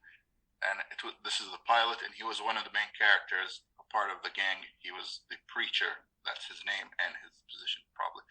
But the show is described as a Mad Max meets Knight Rider show. And I've watched the pilot, and looks interesting. It had potential. But what would have been Piper's first TV appearance on a TV show is my absolute favorite. His first appearance was on the Super Mario Bros. Super Show from '89, and he played Piper himself. That's right. And And obviously Mario was Captain Lou Albano. That's right, yeah. So I love that. That has to be one of my favorite Piper appearances. And sorry, go ahead. Go ahead. No, it's what's interesting is, for as much as his film career kind of was in that same vein for the most part of like the action style of movies, his television appearances are kind of all over the map, which I find interesting as well. Yeah, definitely. He played good guys, bad guys, comedy. That's very interesting. So, yeah, and see, from the start, he was with another popular icon of gaming, Mario. Yes. So again, we have these different cultural touchstones again intersecting. Yeah, and another intersections here. You mentioned Tag Team, which was a pilot for a TV show from 1991, and he co-starred with Jesse Ventura. And Piper's name in the show was Tricky Rick McDonald. And Jesse's name was Billy the Body Youngblood. Which is tremendous. Yeah. And in the first episode, they faced, I think they were called the Samurais in the show, but they were actually the Orient Express, managed by Mr. Fuji, Pat Tanaka, and Sato. That's funny. And the story of the show is that they were really popular wrestlers that get blackballed, so they end up becoming cops, and that's where the dynamic between the two characters and cops come into play in the show. Which is funny. So let's just cue in on that for 1 second. How close that is to real life, because Jesse Ventura was blackballed from the WWF for trying to start the union. Piper was... And for a video game. And for the video game, that's right. Yes, you're correct, right. And then Piper was kind of blackballed as well when he quit to go do the movies. And Vince had the famous line, I believe it was, where like, oh, he'll never make it in film. And obviously we all saw the end result of it. And then there's the theory, and I'm not sure how true this is, and maybe this is something I need to look into a little bit more. And if I find information, I'll relay it later in the episode. But there was a theory that's why Vince pushed Hogan so much in movies after the success that Roddy Piper had, is because he was upset that Roddy Piper essentially proved him wrong. Now, whether that's conjecture or fact, it warrants a little bit more exploration. But these, the two aspects that I just alluded to, right, being the blackballing of both individuals by the WWF and how it would play into this television pilot, it's a little bit closer to truth than fiction. It's very interesting. Yeah, now that you say it, it doesn't sound like a theory. Oh, how wrong was Vince? And you didn't push Hogan enough, Vince. Not even close enough. But, now that you say it, yeah, that's probably exactly what happened. So shame on the studio that didn't pick up this show, to be honest, because it would have been a slap to Vince's face and Hogan's face. Oh, 100%. Yeah. And, they had chemistry on screen, to be honest. You can find the pilot, anyone who's interested, it's on YouTube.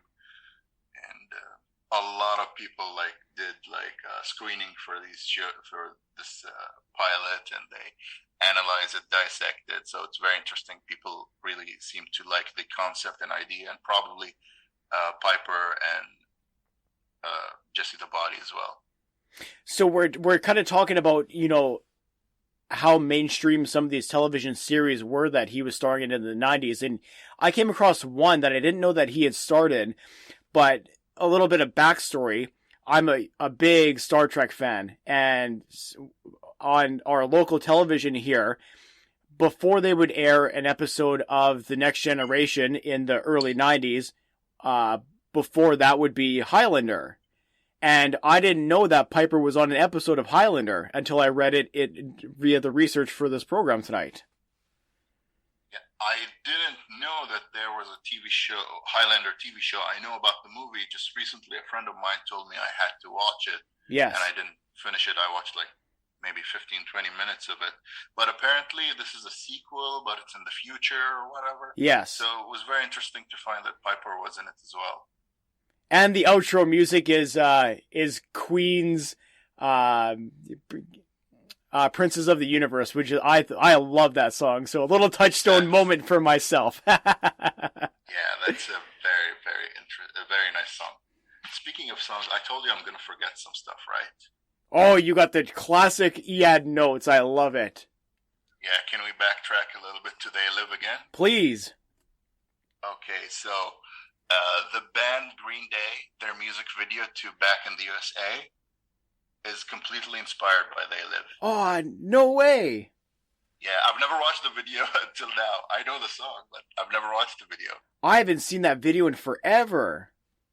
Yeah, they use the glasses and the whole aliens thing and stuff, and the hidden messages. It's really nice, a really nice, nod to the movie. That's fantastic. I need to go watch that again, I think. Yeah, exactly.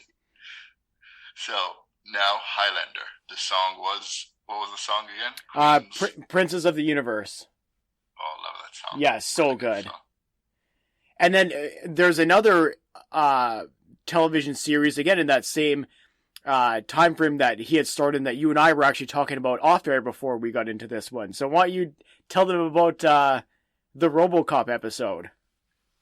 Ooh, the RoboCop episode. So within the RoboCop universe, there's a parody commercialist superhero called Commander Cash. Like within this TV show, you get to see clips from his cartoon and stuff. That's kids right. Watching it, and there are Commander Cash toys, and basically, I think that's a reference to capitalism in general. So in the future, in the RoboCop universe, so in one of the episodes, Piper dresses up as Commander Cash and does basically good deeds. And so in the episode, RoboCop is conflicted if he should stop him or not. Because even when Commander Cash talks and RoboCop scans him to see if he's lying or not, he sees that he's telling the truth and he's actually a good guy. So that's a very interesting episode where RoboCop is conflicted. He his programming doesn't allow him to arrest the guy. Yes. Yeah. And I found a really nice clip of this from that period. So the shooting for that episode happened around, I think, Wrestlemania 10.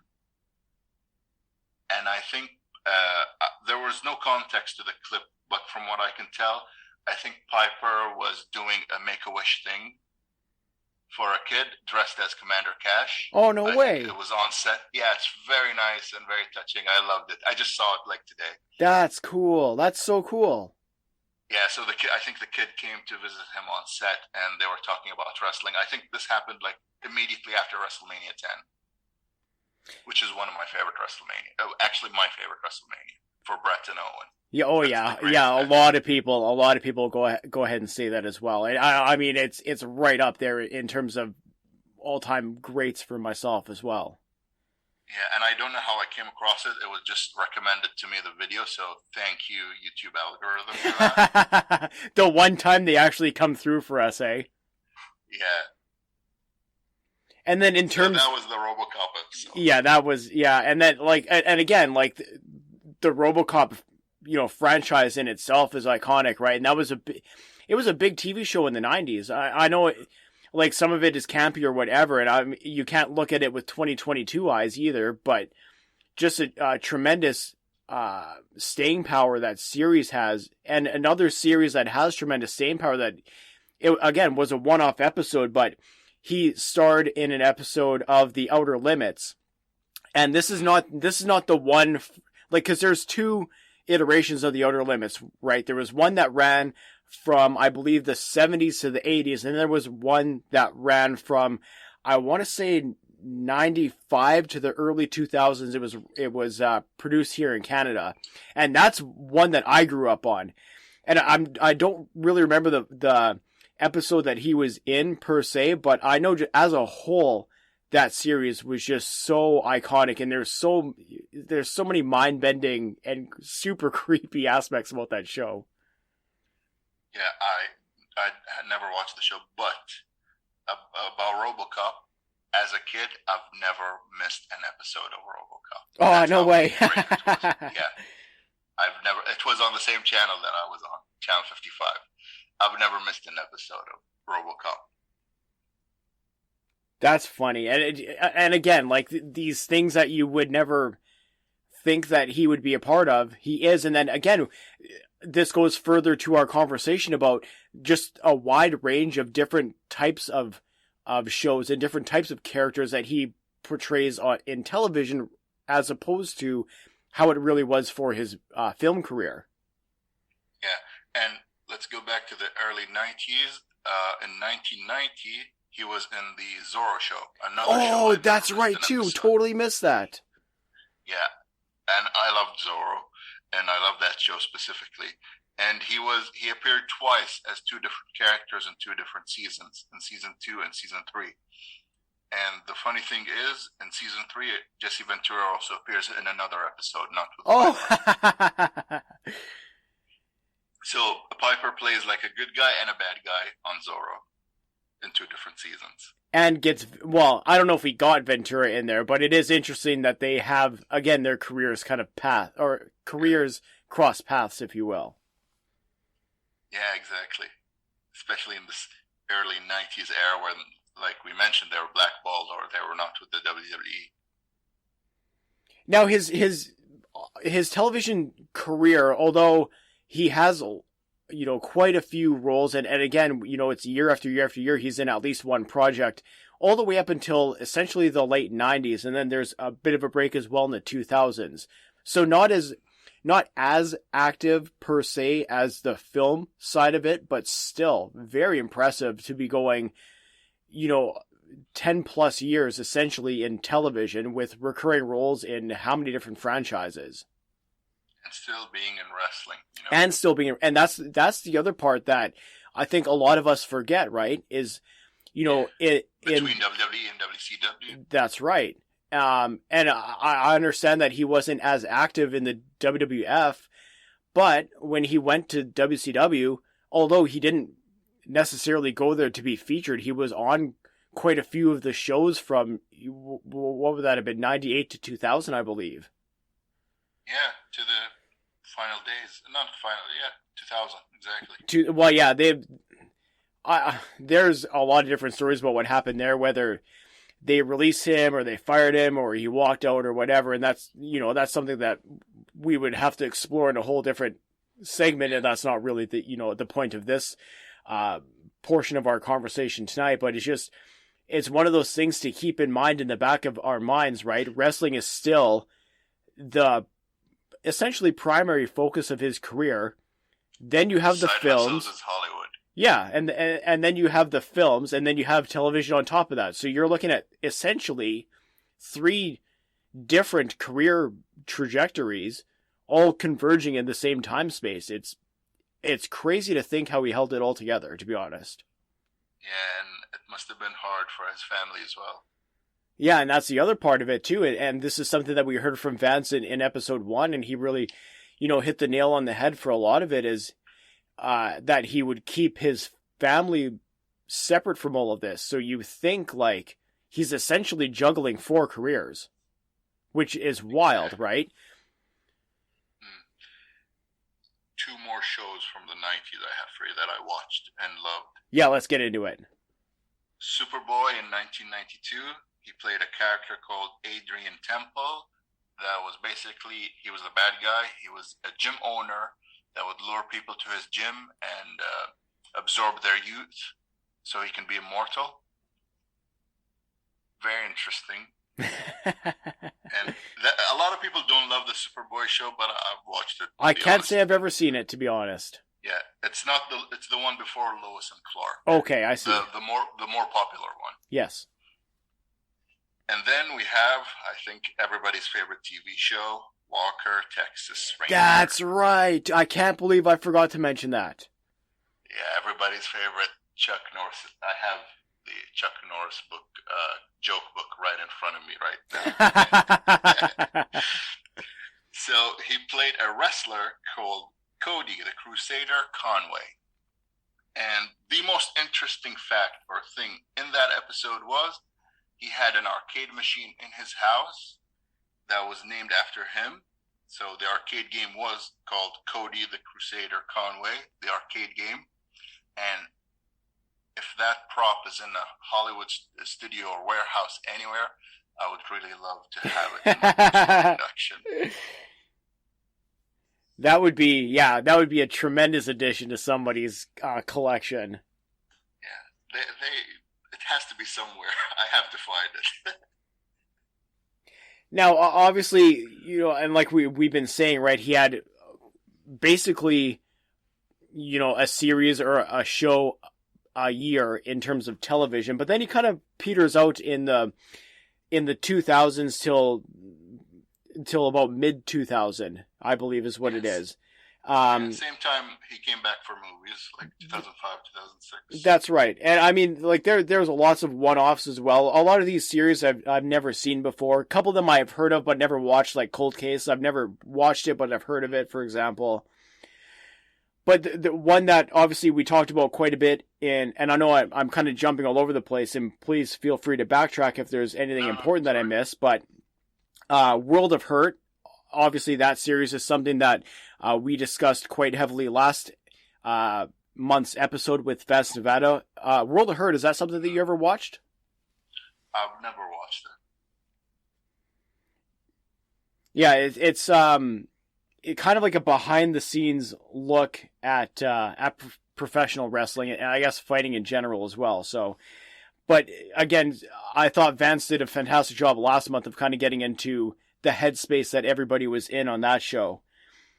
And then obviously the one big one that everybody talks about is Always Sunny in Philadelphia. Now, oh my God. I have to admit, it's not my kind of show, so I'm really not familiar with the episodes or the context that Piper was presented in. Although I have seen clips of Piper on Always Sunny on YouTube and things like that. So is this something that this seems like that would be right up your alley in terms of all the other programs that you watch? You sound like all my friends, but buddy, me and you, people will hate us for this, but I've never watched a single episode. Oh, well, I'm not the only one.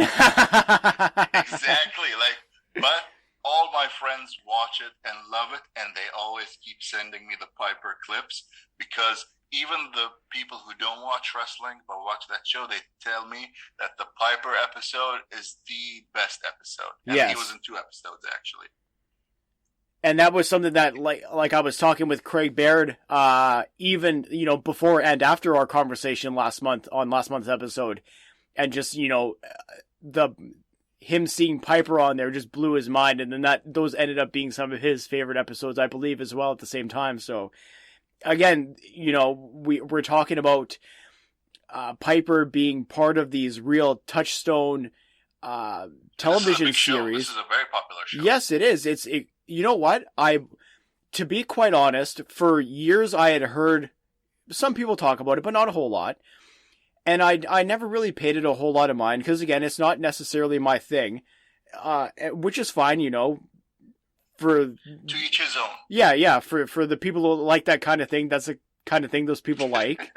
To quote somebody that we both know, but I didn't realize how popular it was until I started looking into his career and seeing just the absolute beast audience rate that this thing pulls in. It's crazy. Yeah, and just like They Live, this episode is referenced in a lot.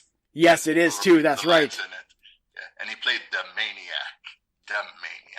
And the person you just mentioned that we know loves that show. It's Always Sunny in Philadelphia. Yes, he does. Yeah. If anybody knows who we're talking about, then you know. So they know.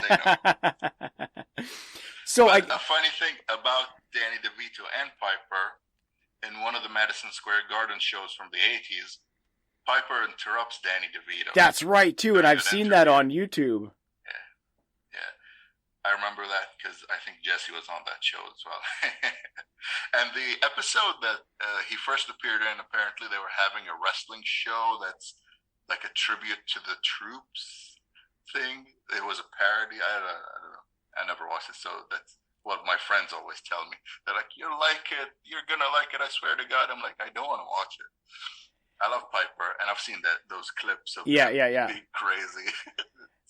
It's good.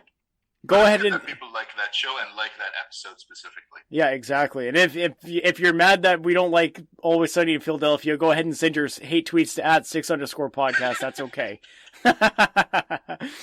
But for yourself, and I want to tie this back into a lot of the work that you do on the YouTube page, is when you're doing these projects, like going into the pop culture aspect of, video games and television and movies and music and film, all these kind of things that seem to be recurring themes with your productions.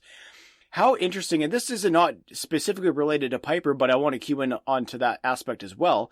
But how interesting is it for you to see just how much of, everyday pop culture is actually derived from professional wrestling? Oh my God, that's my bread and butter these last couple of years with my content. And like we mentioned earlier, like Piper tangled with Super Mario, Zorro, RoboCop, Chuck Norris, and Superboy. Yes. Those are big names in popular culture. Like the biggest, like Superman, Superboy, Zorro, the Zorro-inspired Batman, and RoboCop was very big in the 80s and early 90s. And Chuck Norris is Chuck Norris. Yeah, who's still relevant. It's incredibly his staying power, I should say, is incredible. Yeah, so Piper left his mark in all those shows that he appeared in, and alongside all these other iconic characters. So it's not wrong to say that Piper is iconic within the world of pop culture and TV and movies. Yeah, I have to 100% agree with that. Yeah. He's iconic in wrestling. We all know that. Us wrestling fans, we all know that for a fact. That's a fact. You can't do anything about that. But the same applies when it comes to TV and movies. And like we mentioned at the beginning, he beat Hogan. That's very important for me, Like, probably a lot of projects came to Piper, and he said yes to most of them from what we can see. And probably Hogan was the opposite. He was very protective about how he's depicted in movies and the characters he portrays. Probably that's why he wasn't in much movies. And plus, Hogan was on top for a lot of years, so that kind of doesn't give him much time for movies and TV, I guess, if I would play devil's advocate here. But still, Piper beat Hogan in that thing. So Vince, you were wrong. Yo, you're dead wrong. And that's really what I wanted to use the second part of this Piper story to really encapsulate is, first off, the staying power, which I think that Roddy Piper's staying power is incredible, not just in professional wrestling like you illustrated, but his staying power in the general landscape of popular culture, right? And people still to this day, quote the movies or quote the TV series or quote the characters that he's played in either or, right? And or keep sending me the Maniac clip. Or that too, right? Philadelphia. And then there's how many times you've heard over the years somebody make a reference to a Piper action or reaction or whatever, and maybe they don't know it's him, right? And then they look back on, okay, where did this come from? Where did the line, I'm here to chew bubblegum and kick ass in a mole out of bubblegum. Yeah, I've heard that. Where did it come from? And then, to find out the backstory of it, right? And that's something that, we could get on a whole, diatribe of the internet and if it's good or not or whatever. But for myself, the fact that you can now go and look back at all of these clips and all this information and all of these moments and see where they actually originated from and how many of them originate back to Piper it's really, really impressive. And I think a lot of people don't realize that because for a lot of wrestling fans, they just associate him with wrestling. Yeah, even me, like going back right now, I was like shocked, and I kind of took him for granted when it comes to movies and TV shows. Yeah, and you're not the only one either. And that's something else that I wanted to, really. I know we're kind of beating a dead horse, if you will, but I feel like it has to be done, right? It's real, like. But it has to be done, because this is. I almost can't overstate it enough, right? Like it's, and that's again the whole premise of this program, right? Is bringing facts like this to life. And honestly, like. Anybody can read IMDb or anybody can look at this, but it's different when you hear it, right? And when like when I'm sitting here hearing you talk about the sheer amount of projects, right? To me, that is more impactful than just reading it. You know what I mean? Exactly, and plus, like, I haven't watched every Piper movie. I've probably seen 80% of Hogan's movies. I've probably seen 75% of The Rock's movies, but I haven't seen a fraction of Piper's movies. And, shame on me. I should go back and watch them. Bad movie or not, you should go watch them, because he was in a lot of things. So, us as wrestling fans, and, I love Piper. He's one of the best, an icon of wrestling, so you should go and watch those movies. At least the movies he was the lead in them. And I have to say, I'm going to go back and find that episode of Outer Limits, because now I have to, now that I've talked myself up, I got to go back and watch that one. and I'll probably go watch the Highlander episode he was in. Tremendous. Yeah, and again, greatest outro music in probably television history, so I'm going to go on a limb and maybe say that that's the case. But anyways, Eyad, for yourself, as we kind of wrap up this portion of the program, what do you have coming down your wicked mind of pop culture references? First, actually, before we get into that, we have to discuss a little bit of controversy that involved yourself, and we're not going to mention this podcaster's name. However, there's a video that you had put together for somebody who we had referenced earlier on in this episode. So for people who like that kind of thing, that's the kind of thing those people like. Where can they find that specific video? Is that one on YouTube? Oh, the video itself. I thought you wanted me to cut a promo on him. No, I love that. Well, we can get into that too. That's what they are. And that's who they are, and I wouldn't expect anything less of them. So they did what they always do. So they're consistent, and I love them both. No hard feelings on my part. But the video, it's on Twitter right now. But because I want to make a video component, it's not a video; it's just the song. Okay. Right now, so I'm not going to release it on YouTube until I finish the video element. Okay, gotcha. So the heat I got from this guy actually gave me more time to work on the video. But the problem is it's a timely song, so I refer to it as a wrestling Christmas song, to be honest. There we go. Yeah, so I was rushing everything, but I wanted to make a video. And I have 2 more songs that will follow that one. And this gives me time to work on the video element of it, because I'm a video guy, Oh, yes. I did the song and it was good. I have. I don't think my voice should be a singing voice, but hey, I pulled it off. But I'll be much happier and satisfied when I see the video element added to that song. So there are at least 2 songs that will follow that on the same vein. I know we're talking in riddles right now, guys, but these are all secret projects, so what can I do? Yeah.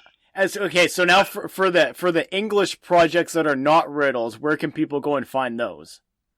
Okay, it's just the one single English project, but I'm working on 2 as well. I stopped one because I want to make it a longer video, but the next one will be about Super Mario, which I recently interviewed. Oh, fantastic! You can find that interview on my channel on For Geeks Eyes Only.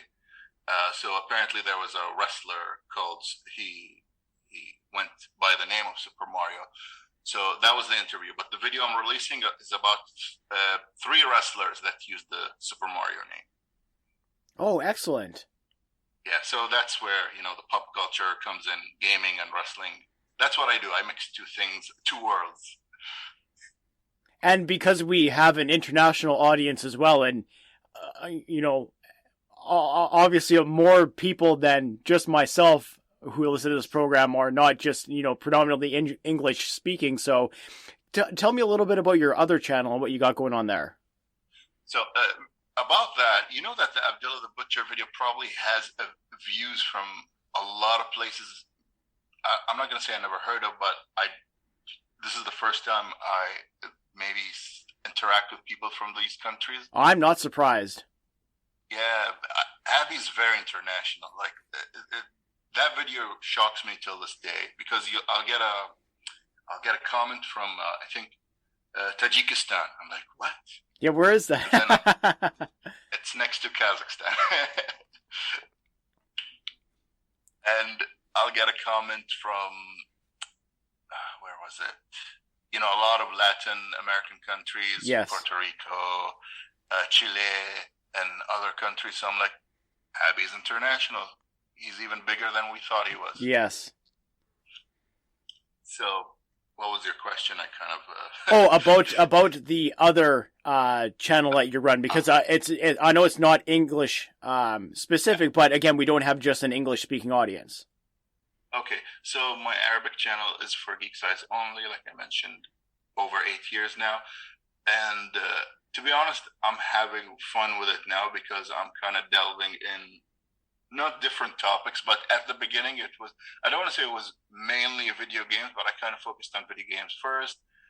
But, my followers, like, they're really interested in what my views on other things like movies or...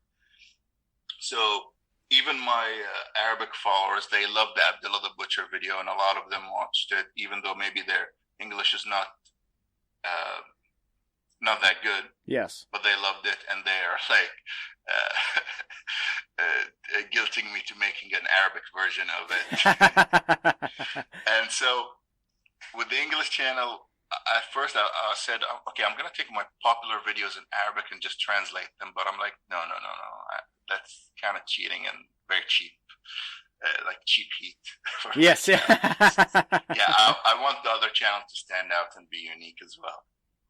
And so the Arabic channel, like I said, gaming and different topics. And the videos I have lined up for this year or the next couple of months are very interesting. They'll be about wrestling, cartoons, comics, a lot of video games, a lot of old video games, and some weird topics here and there. When I say weird, I mean like something you wouldn't think of, like a mixture you wouldn't think of, like Super Mario and wrestling, Tremendous. Well, I can't wait to see what you come up with. Like I said, that is the original reason why we were brought together, is the incredible work that you had done on that Abdullah the Butcher video. And it's, for me personally, it's so fun to see your progression in terms of your knowledge and perception and interpretation of popular culture into these videos. And then again,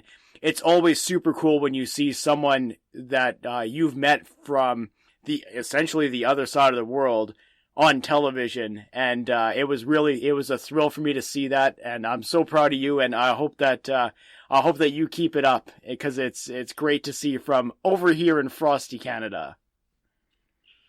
Thank you, man. You humble me. Thank you for your kind words. Thank you for having me again on your show and making me did you say the official pop culture expert for the Grappling? Yeah, your book now. That's the moniker, man. You got it. I'm so proud. Very happy day. Thank you very much. It means a lot to me. It's not something I'll take for granted. And I am eternally grateful for Abdullah the Butcher for bringing us together. The Bahrain-Winnipeg connection over here. Yes, sir. Now, before I actually let you go, where can everybody get in touch with you? So I'm on YouTube YouTube for Geek Size Only, and the English channel is 1001 Games. But if you just search Abdullah the Butcher Japan, my video should pop up, or Japanese pop culture, my video should pop up, and that'll take you directly to the video. Canceling the middle guy, my channel. Yes. And on social media, I'm for Geek Size Only as well. That's one word. And I think that's it.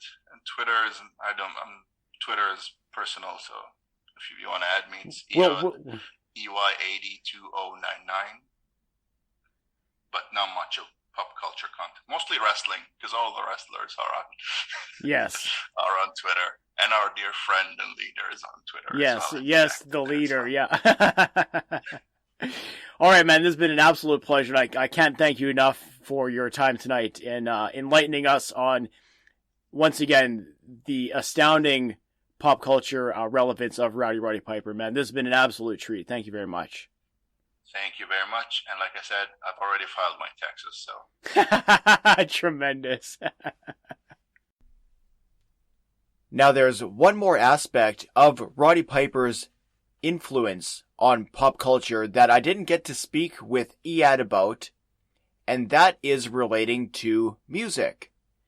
Now, many people will be familiar with Ric Flair's influence specifically on hip-hop culture, and rightfully so, because, let's face it, Ric Flair is like the epitome of, blowing money and, riding high and living the flashy lifestyle.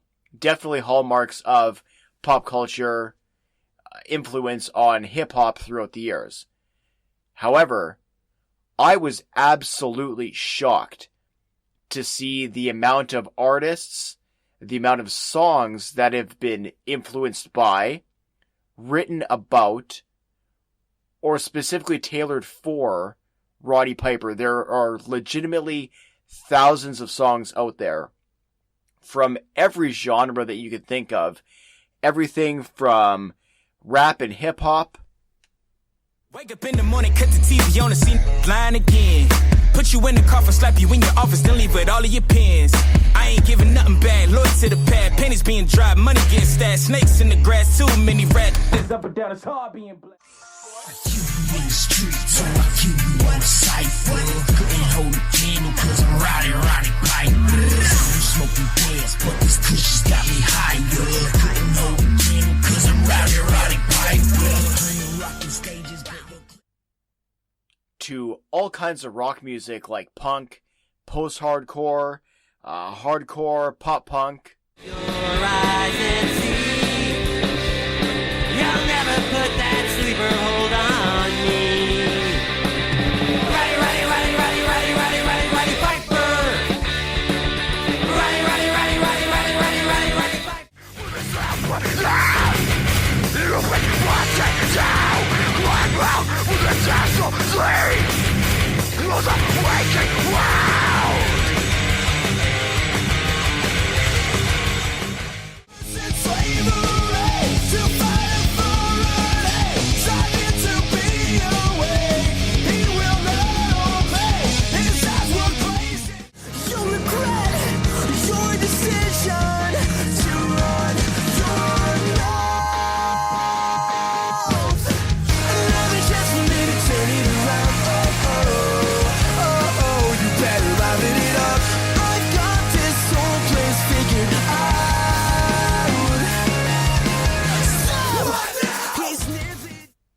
To instrumentals written about and for him.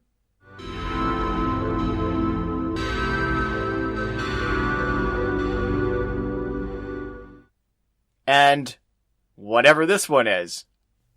Rowdy Roddy Piper.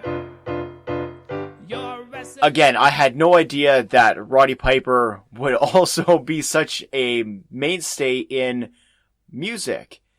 And like I said, you could go through whatever music platform you're listening to, probably very similar to the one you're listening to this podcast on, and there are legitimately thousands and thousands of songs, all of which are related in some way, shape, or form to Rowdy Roddy Piper.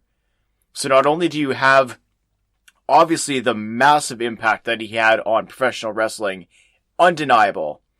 You also have the impact on film and television, much of which we still see today, even in 2022, which is incredible.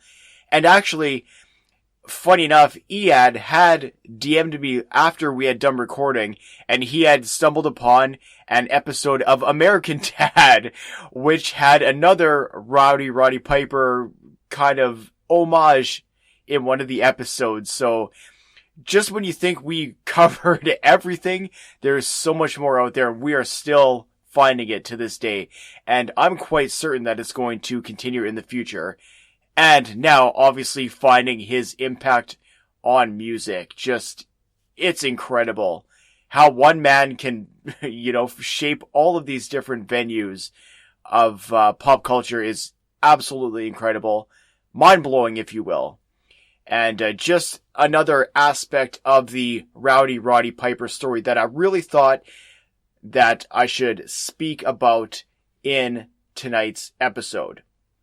Now, before we close out the program tonight, I have a little bit more classic Roddy Piper audio. This comes from the So Bad It's Good, Hell Comes to Frogtown movie. And after that, I have another guest appearance dropping into the program. And then we're going to get to the finish of the program. Make sure you stay tuned at the end of the program, because I have some exciting things in the wings, waiting in the wings, if you will, for Grappling with Canada, and a few special projects potentially happening in the future. So please enjoy some more Roddy Piper audio, and then on the backside, make sure you stick around for some tremendous projects that are in the works for Grappling with Canada. Please enjoy. Dr. Ingram to hematology staff. Nurse Matheny reports Brenda. The specimens are ready. Code blue maternity. Code blue maternity. Repeat. Code blue maternity. Is this accurate? Casey, Dr. Howard, Dr. Fine, Dr. Mr. Hellman, I can understand why you're so popular with the ladies. You've left a string of pregnancies everywhere you've been. Is that a fact? You have the highest spermatozoan count we've ever tested. Must have been all that fiber I ate when I was a kid. I'm authorized to offer you a clean slate. All charges dropped. Now, MedTech's main assignment is to locate and impregnate fertile women in the wastelands. Now, we need potent young men in the fields to assist in this great work. Men who can take care of themselves, who know the territory, who can perform under difficult conditions. Do you feel up to it? Are you serious? Well, maybe you'd rather we sent you back to Devlin. Well, on the other hand, I've always been a patriot. Orderly to central supply. Orderly. Sign this.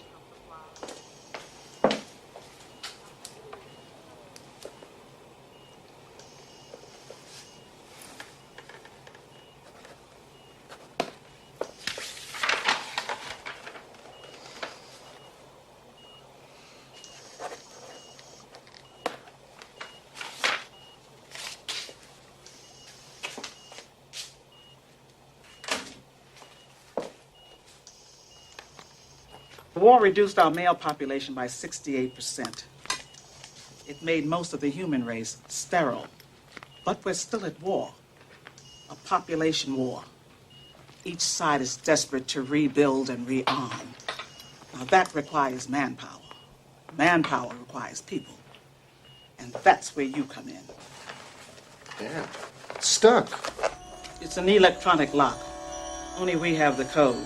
The ECR stays on at all times. Right. Now, come on and help me get this off. It's in here. You're signed, it stays on. Well, how am I supposed to, There's the flap. It monitors your physiosexual condition. It's for your own protection. After all, it's government equipment now.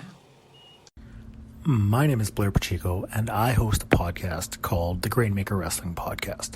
It's a Prairie Proud wrestling podcast that covers everything from Winnipeg to worldwide. I was introduced to Grappling with Canada about a year ago, and I've been a listener ever since. I love the content, I love the in-depth research, and just the overall aspect and vibe of the podcast. I think it's something really special and really says a lot about Canadian wrestling history and Canadian history in general. But on the Roddy Piper episode, I wanted to share a memory of mine. And that was back in 1992. Piper had just won the Intercontinental title off of the Mountie. They had a rematch a few weeks later. He won at the Royal Rumble. They had a rematch a few weeks later. I think it was on Saturday night's main event. And Piper wore a t-shirt the entire time. And I remember during the match, they had the Mountie and Jimmy Hart, they doused Piper in water and then tried to shock him with the cattle prod. It didn't affect Piper. After the match, he ended up winning. After the match, he took off the shirt and was wearing a shock-proof vest.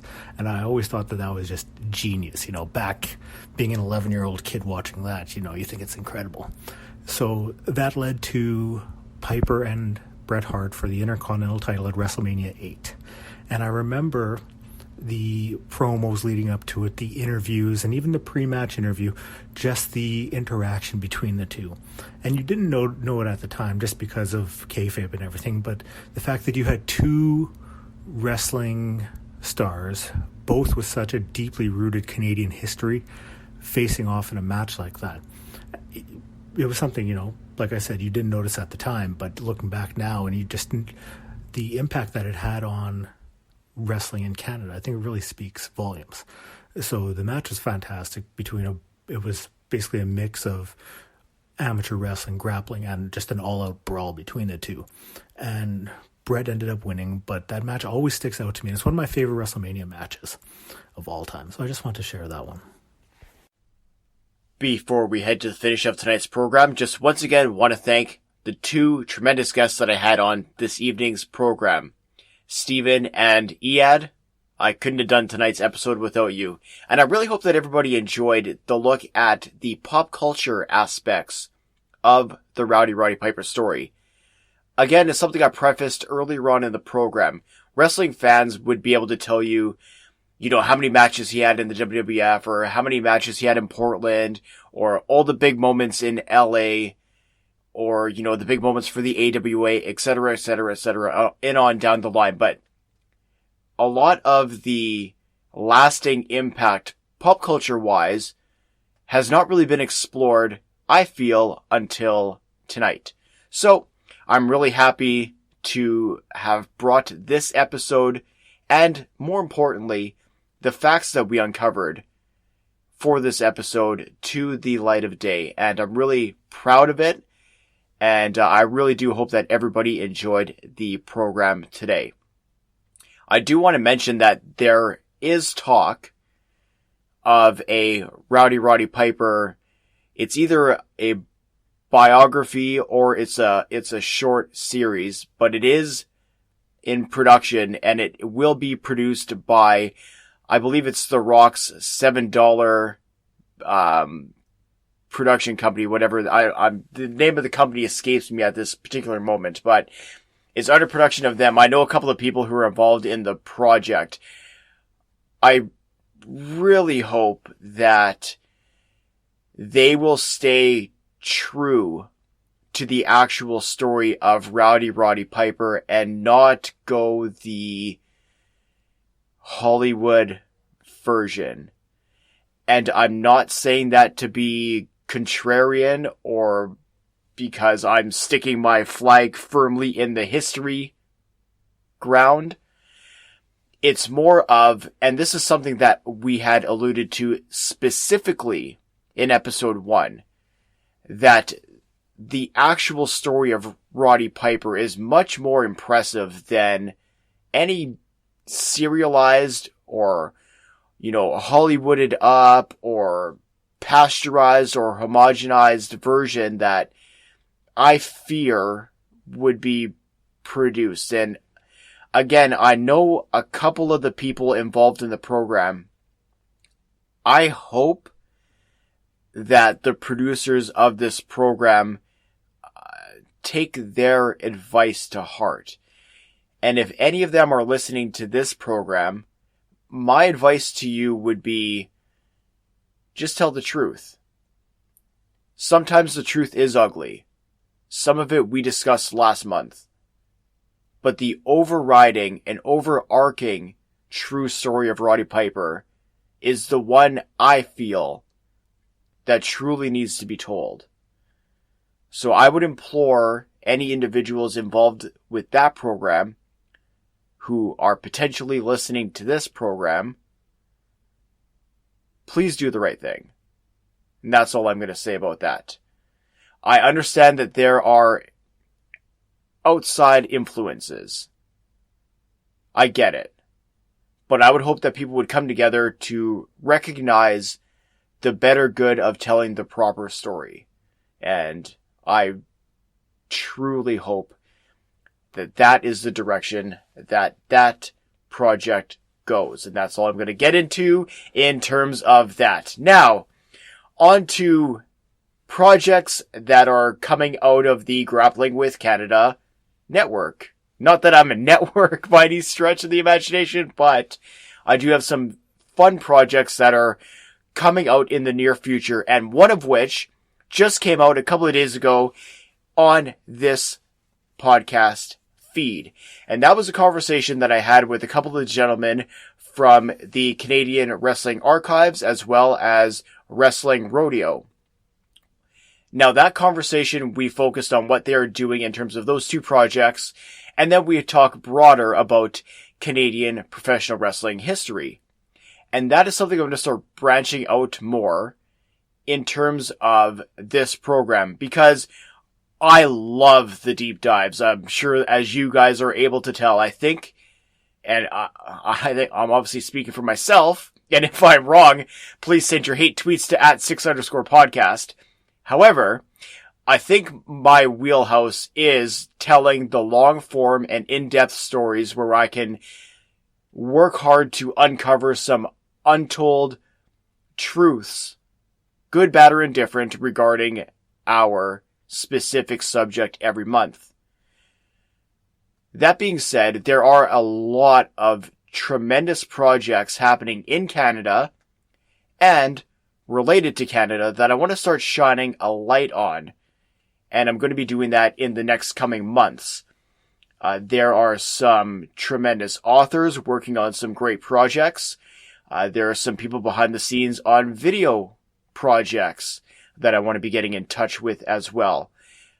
There are a ton of cool things happening in and around Canadian professional wrestling history and the current project as well. But keeping in mind that this project, Grappling With Canada, is about the history of Canadian professional wrestling. That's something that I'm going to start bringing to the light in terms of what some other people are uncovering and working on in the next few months. So definitely want to keep it locked for that. These specials will stay on this feed. I'm not creating a separate feed or a whole other Twitter account and Facebook account. It's not going to happen. That's way too much work. And I feel like it would dilute what we're actually doing here. These are not going to be also, you're not going to get inundated with, 6 deep dives a month, because the reality is I cannot do that. It's physically, emotionally impossible for me, and mentally, I'm sure, impossible for me to do that. But these will be fun episodes. And like I said, the one that we just released the other day, I believe was shy of an hour total runtime, which is a short sprint considering when you compare it to the flagship programs and what we do with the deep dive episodes. So I definitely want to keep it locked on this podcast feed to see what happens every month, might be every other month, but regardless, there's going to be some fun stuff happening down the pipeline to shine some light on some interesting projects that are happening regarding Canadian professional wrestling history. Now, I also want to make mention of a tremendous 5-star review that I received on Apple Podcasts. MX Sandy 12 left a 5-star rating and review saying, "Wonderful Canadian pod, super interesting and a great listen." I want to thank you for your review, and once again, if you leave a 5-star written rating and review on any podcast platform that allows you to do such, the easiest one for me to find, obviously, is Apple Podcasts, so there would be the easiest one. However, any other podcasting platform that allows that, if you leave a 5-star written rating and review, I will make sure that I read it on the next available episode. Also, I should mention, because I never got to it at any other point in the program today, is the Facebook group and page. So you can like the Facebook group, like the Facebook page. Even I get these two things confused. For Grappling with Canada.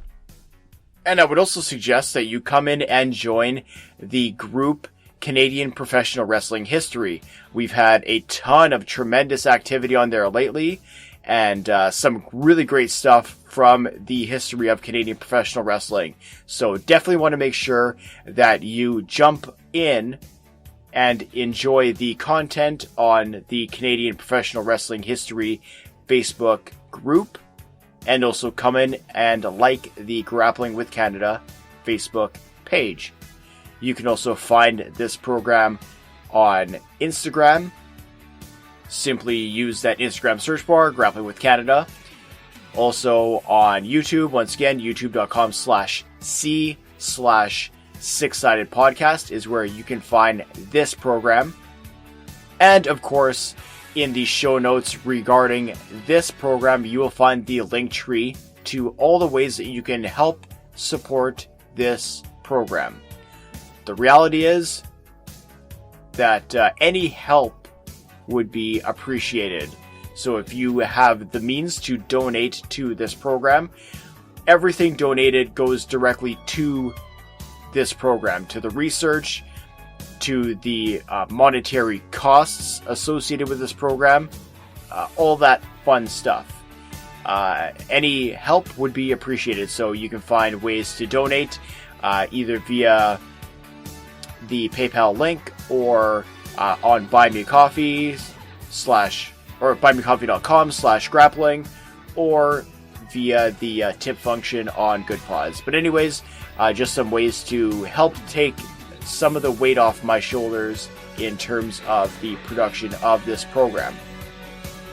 Also, there's been some interesting discussion around a project that I may be involved with coming soon, not podcast related, pertaining to Canadian professional wrestling history.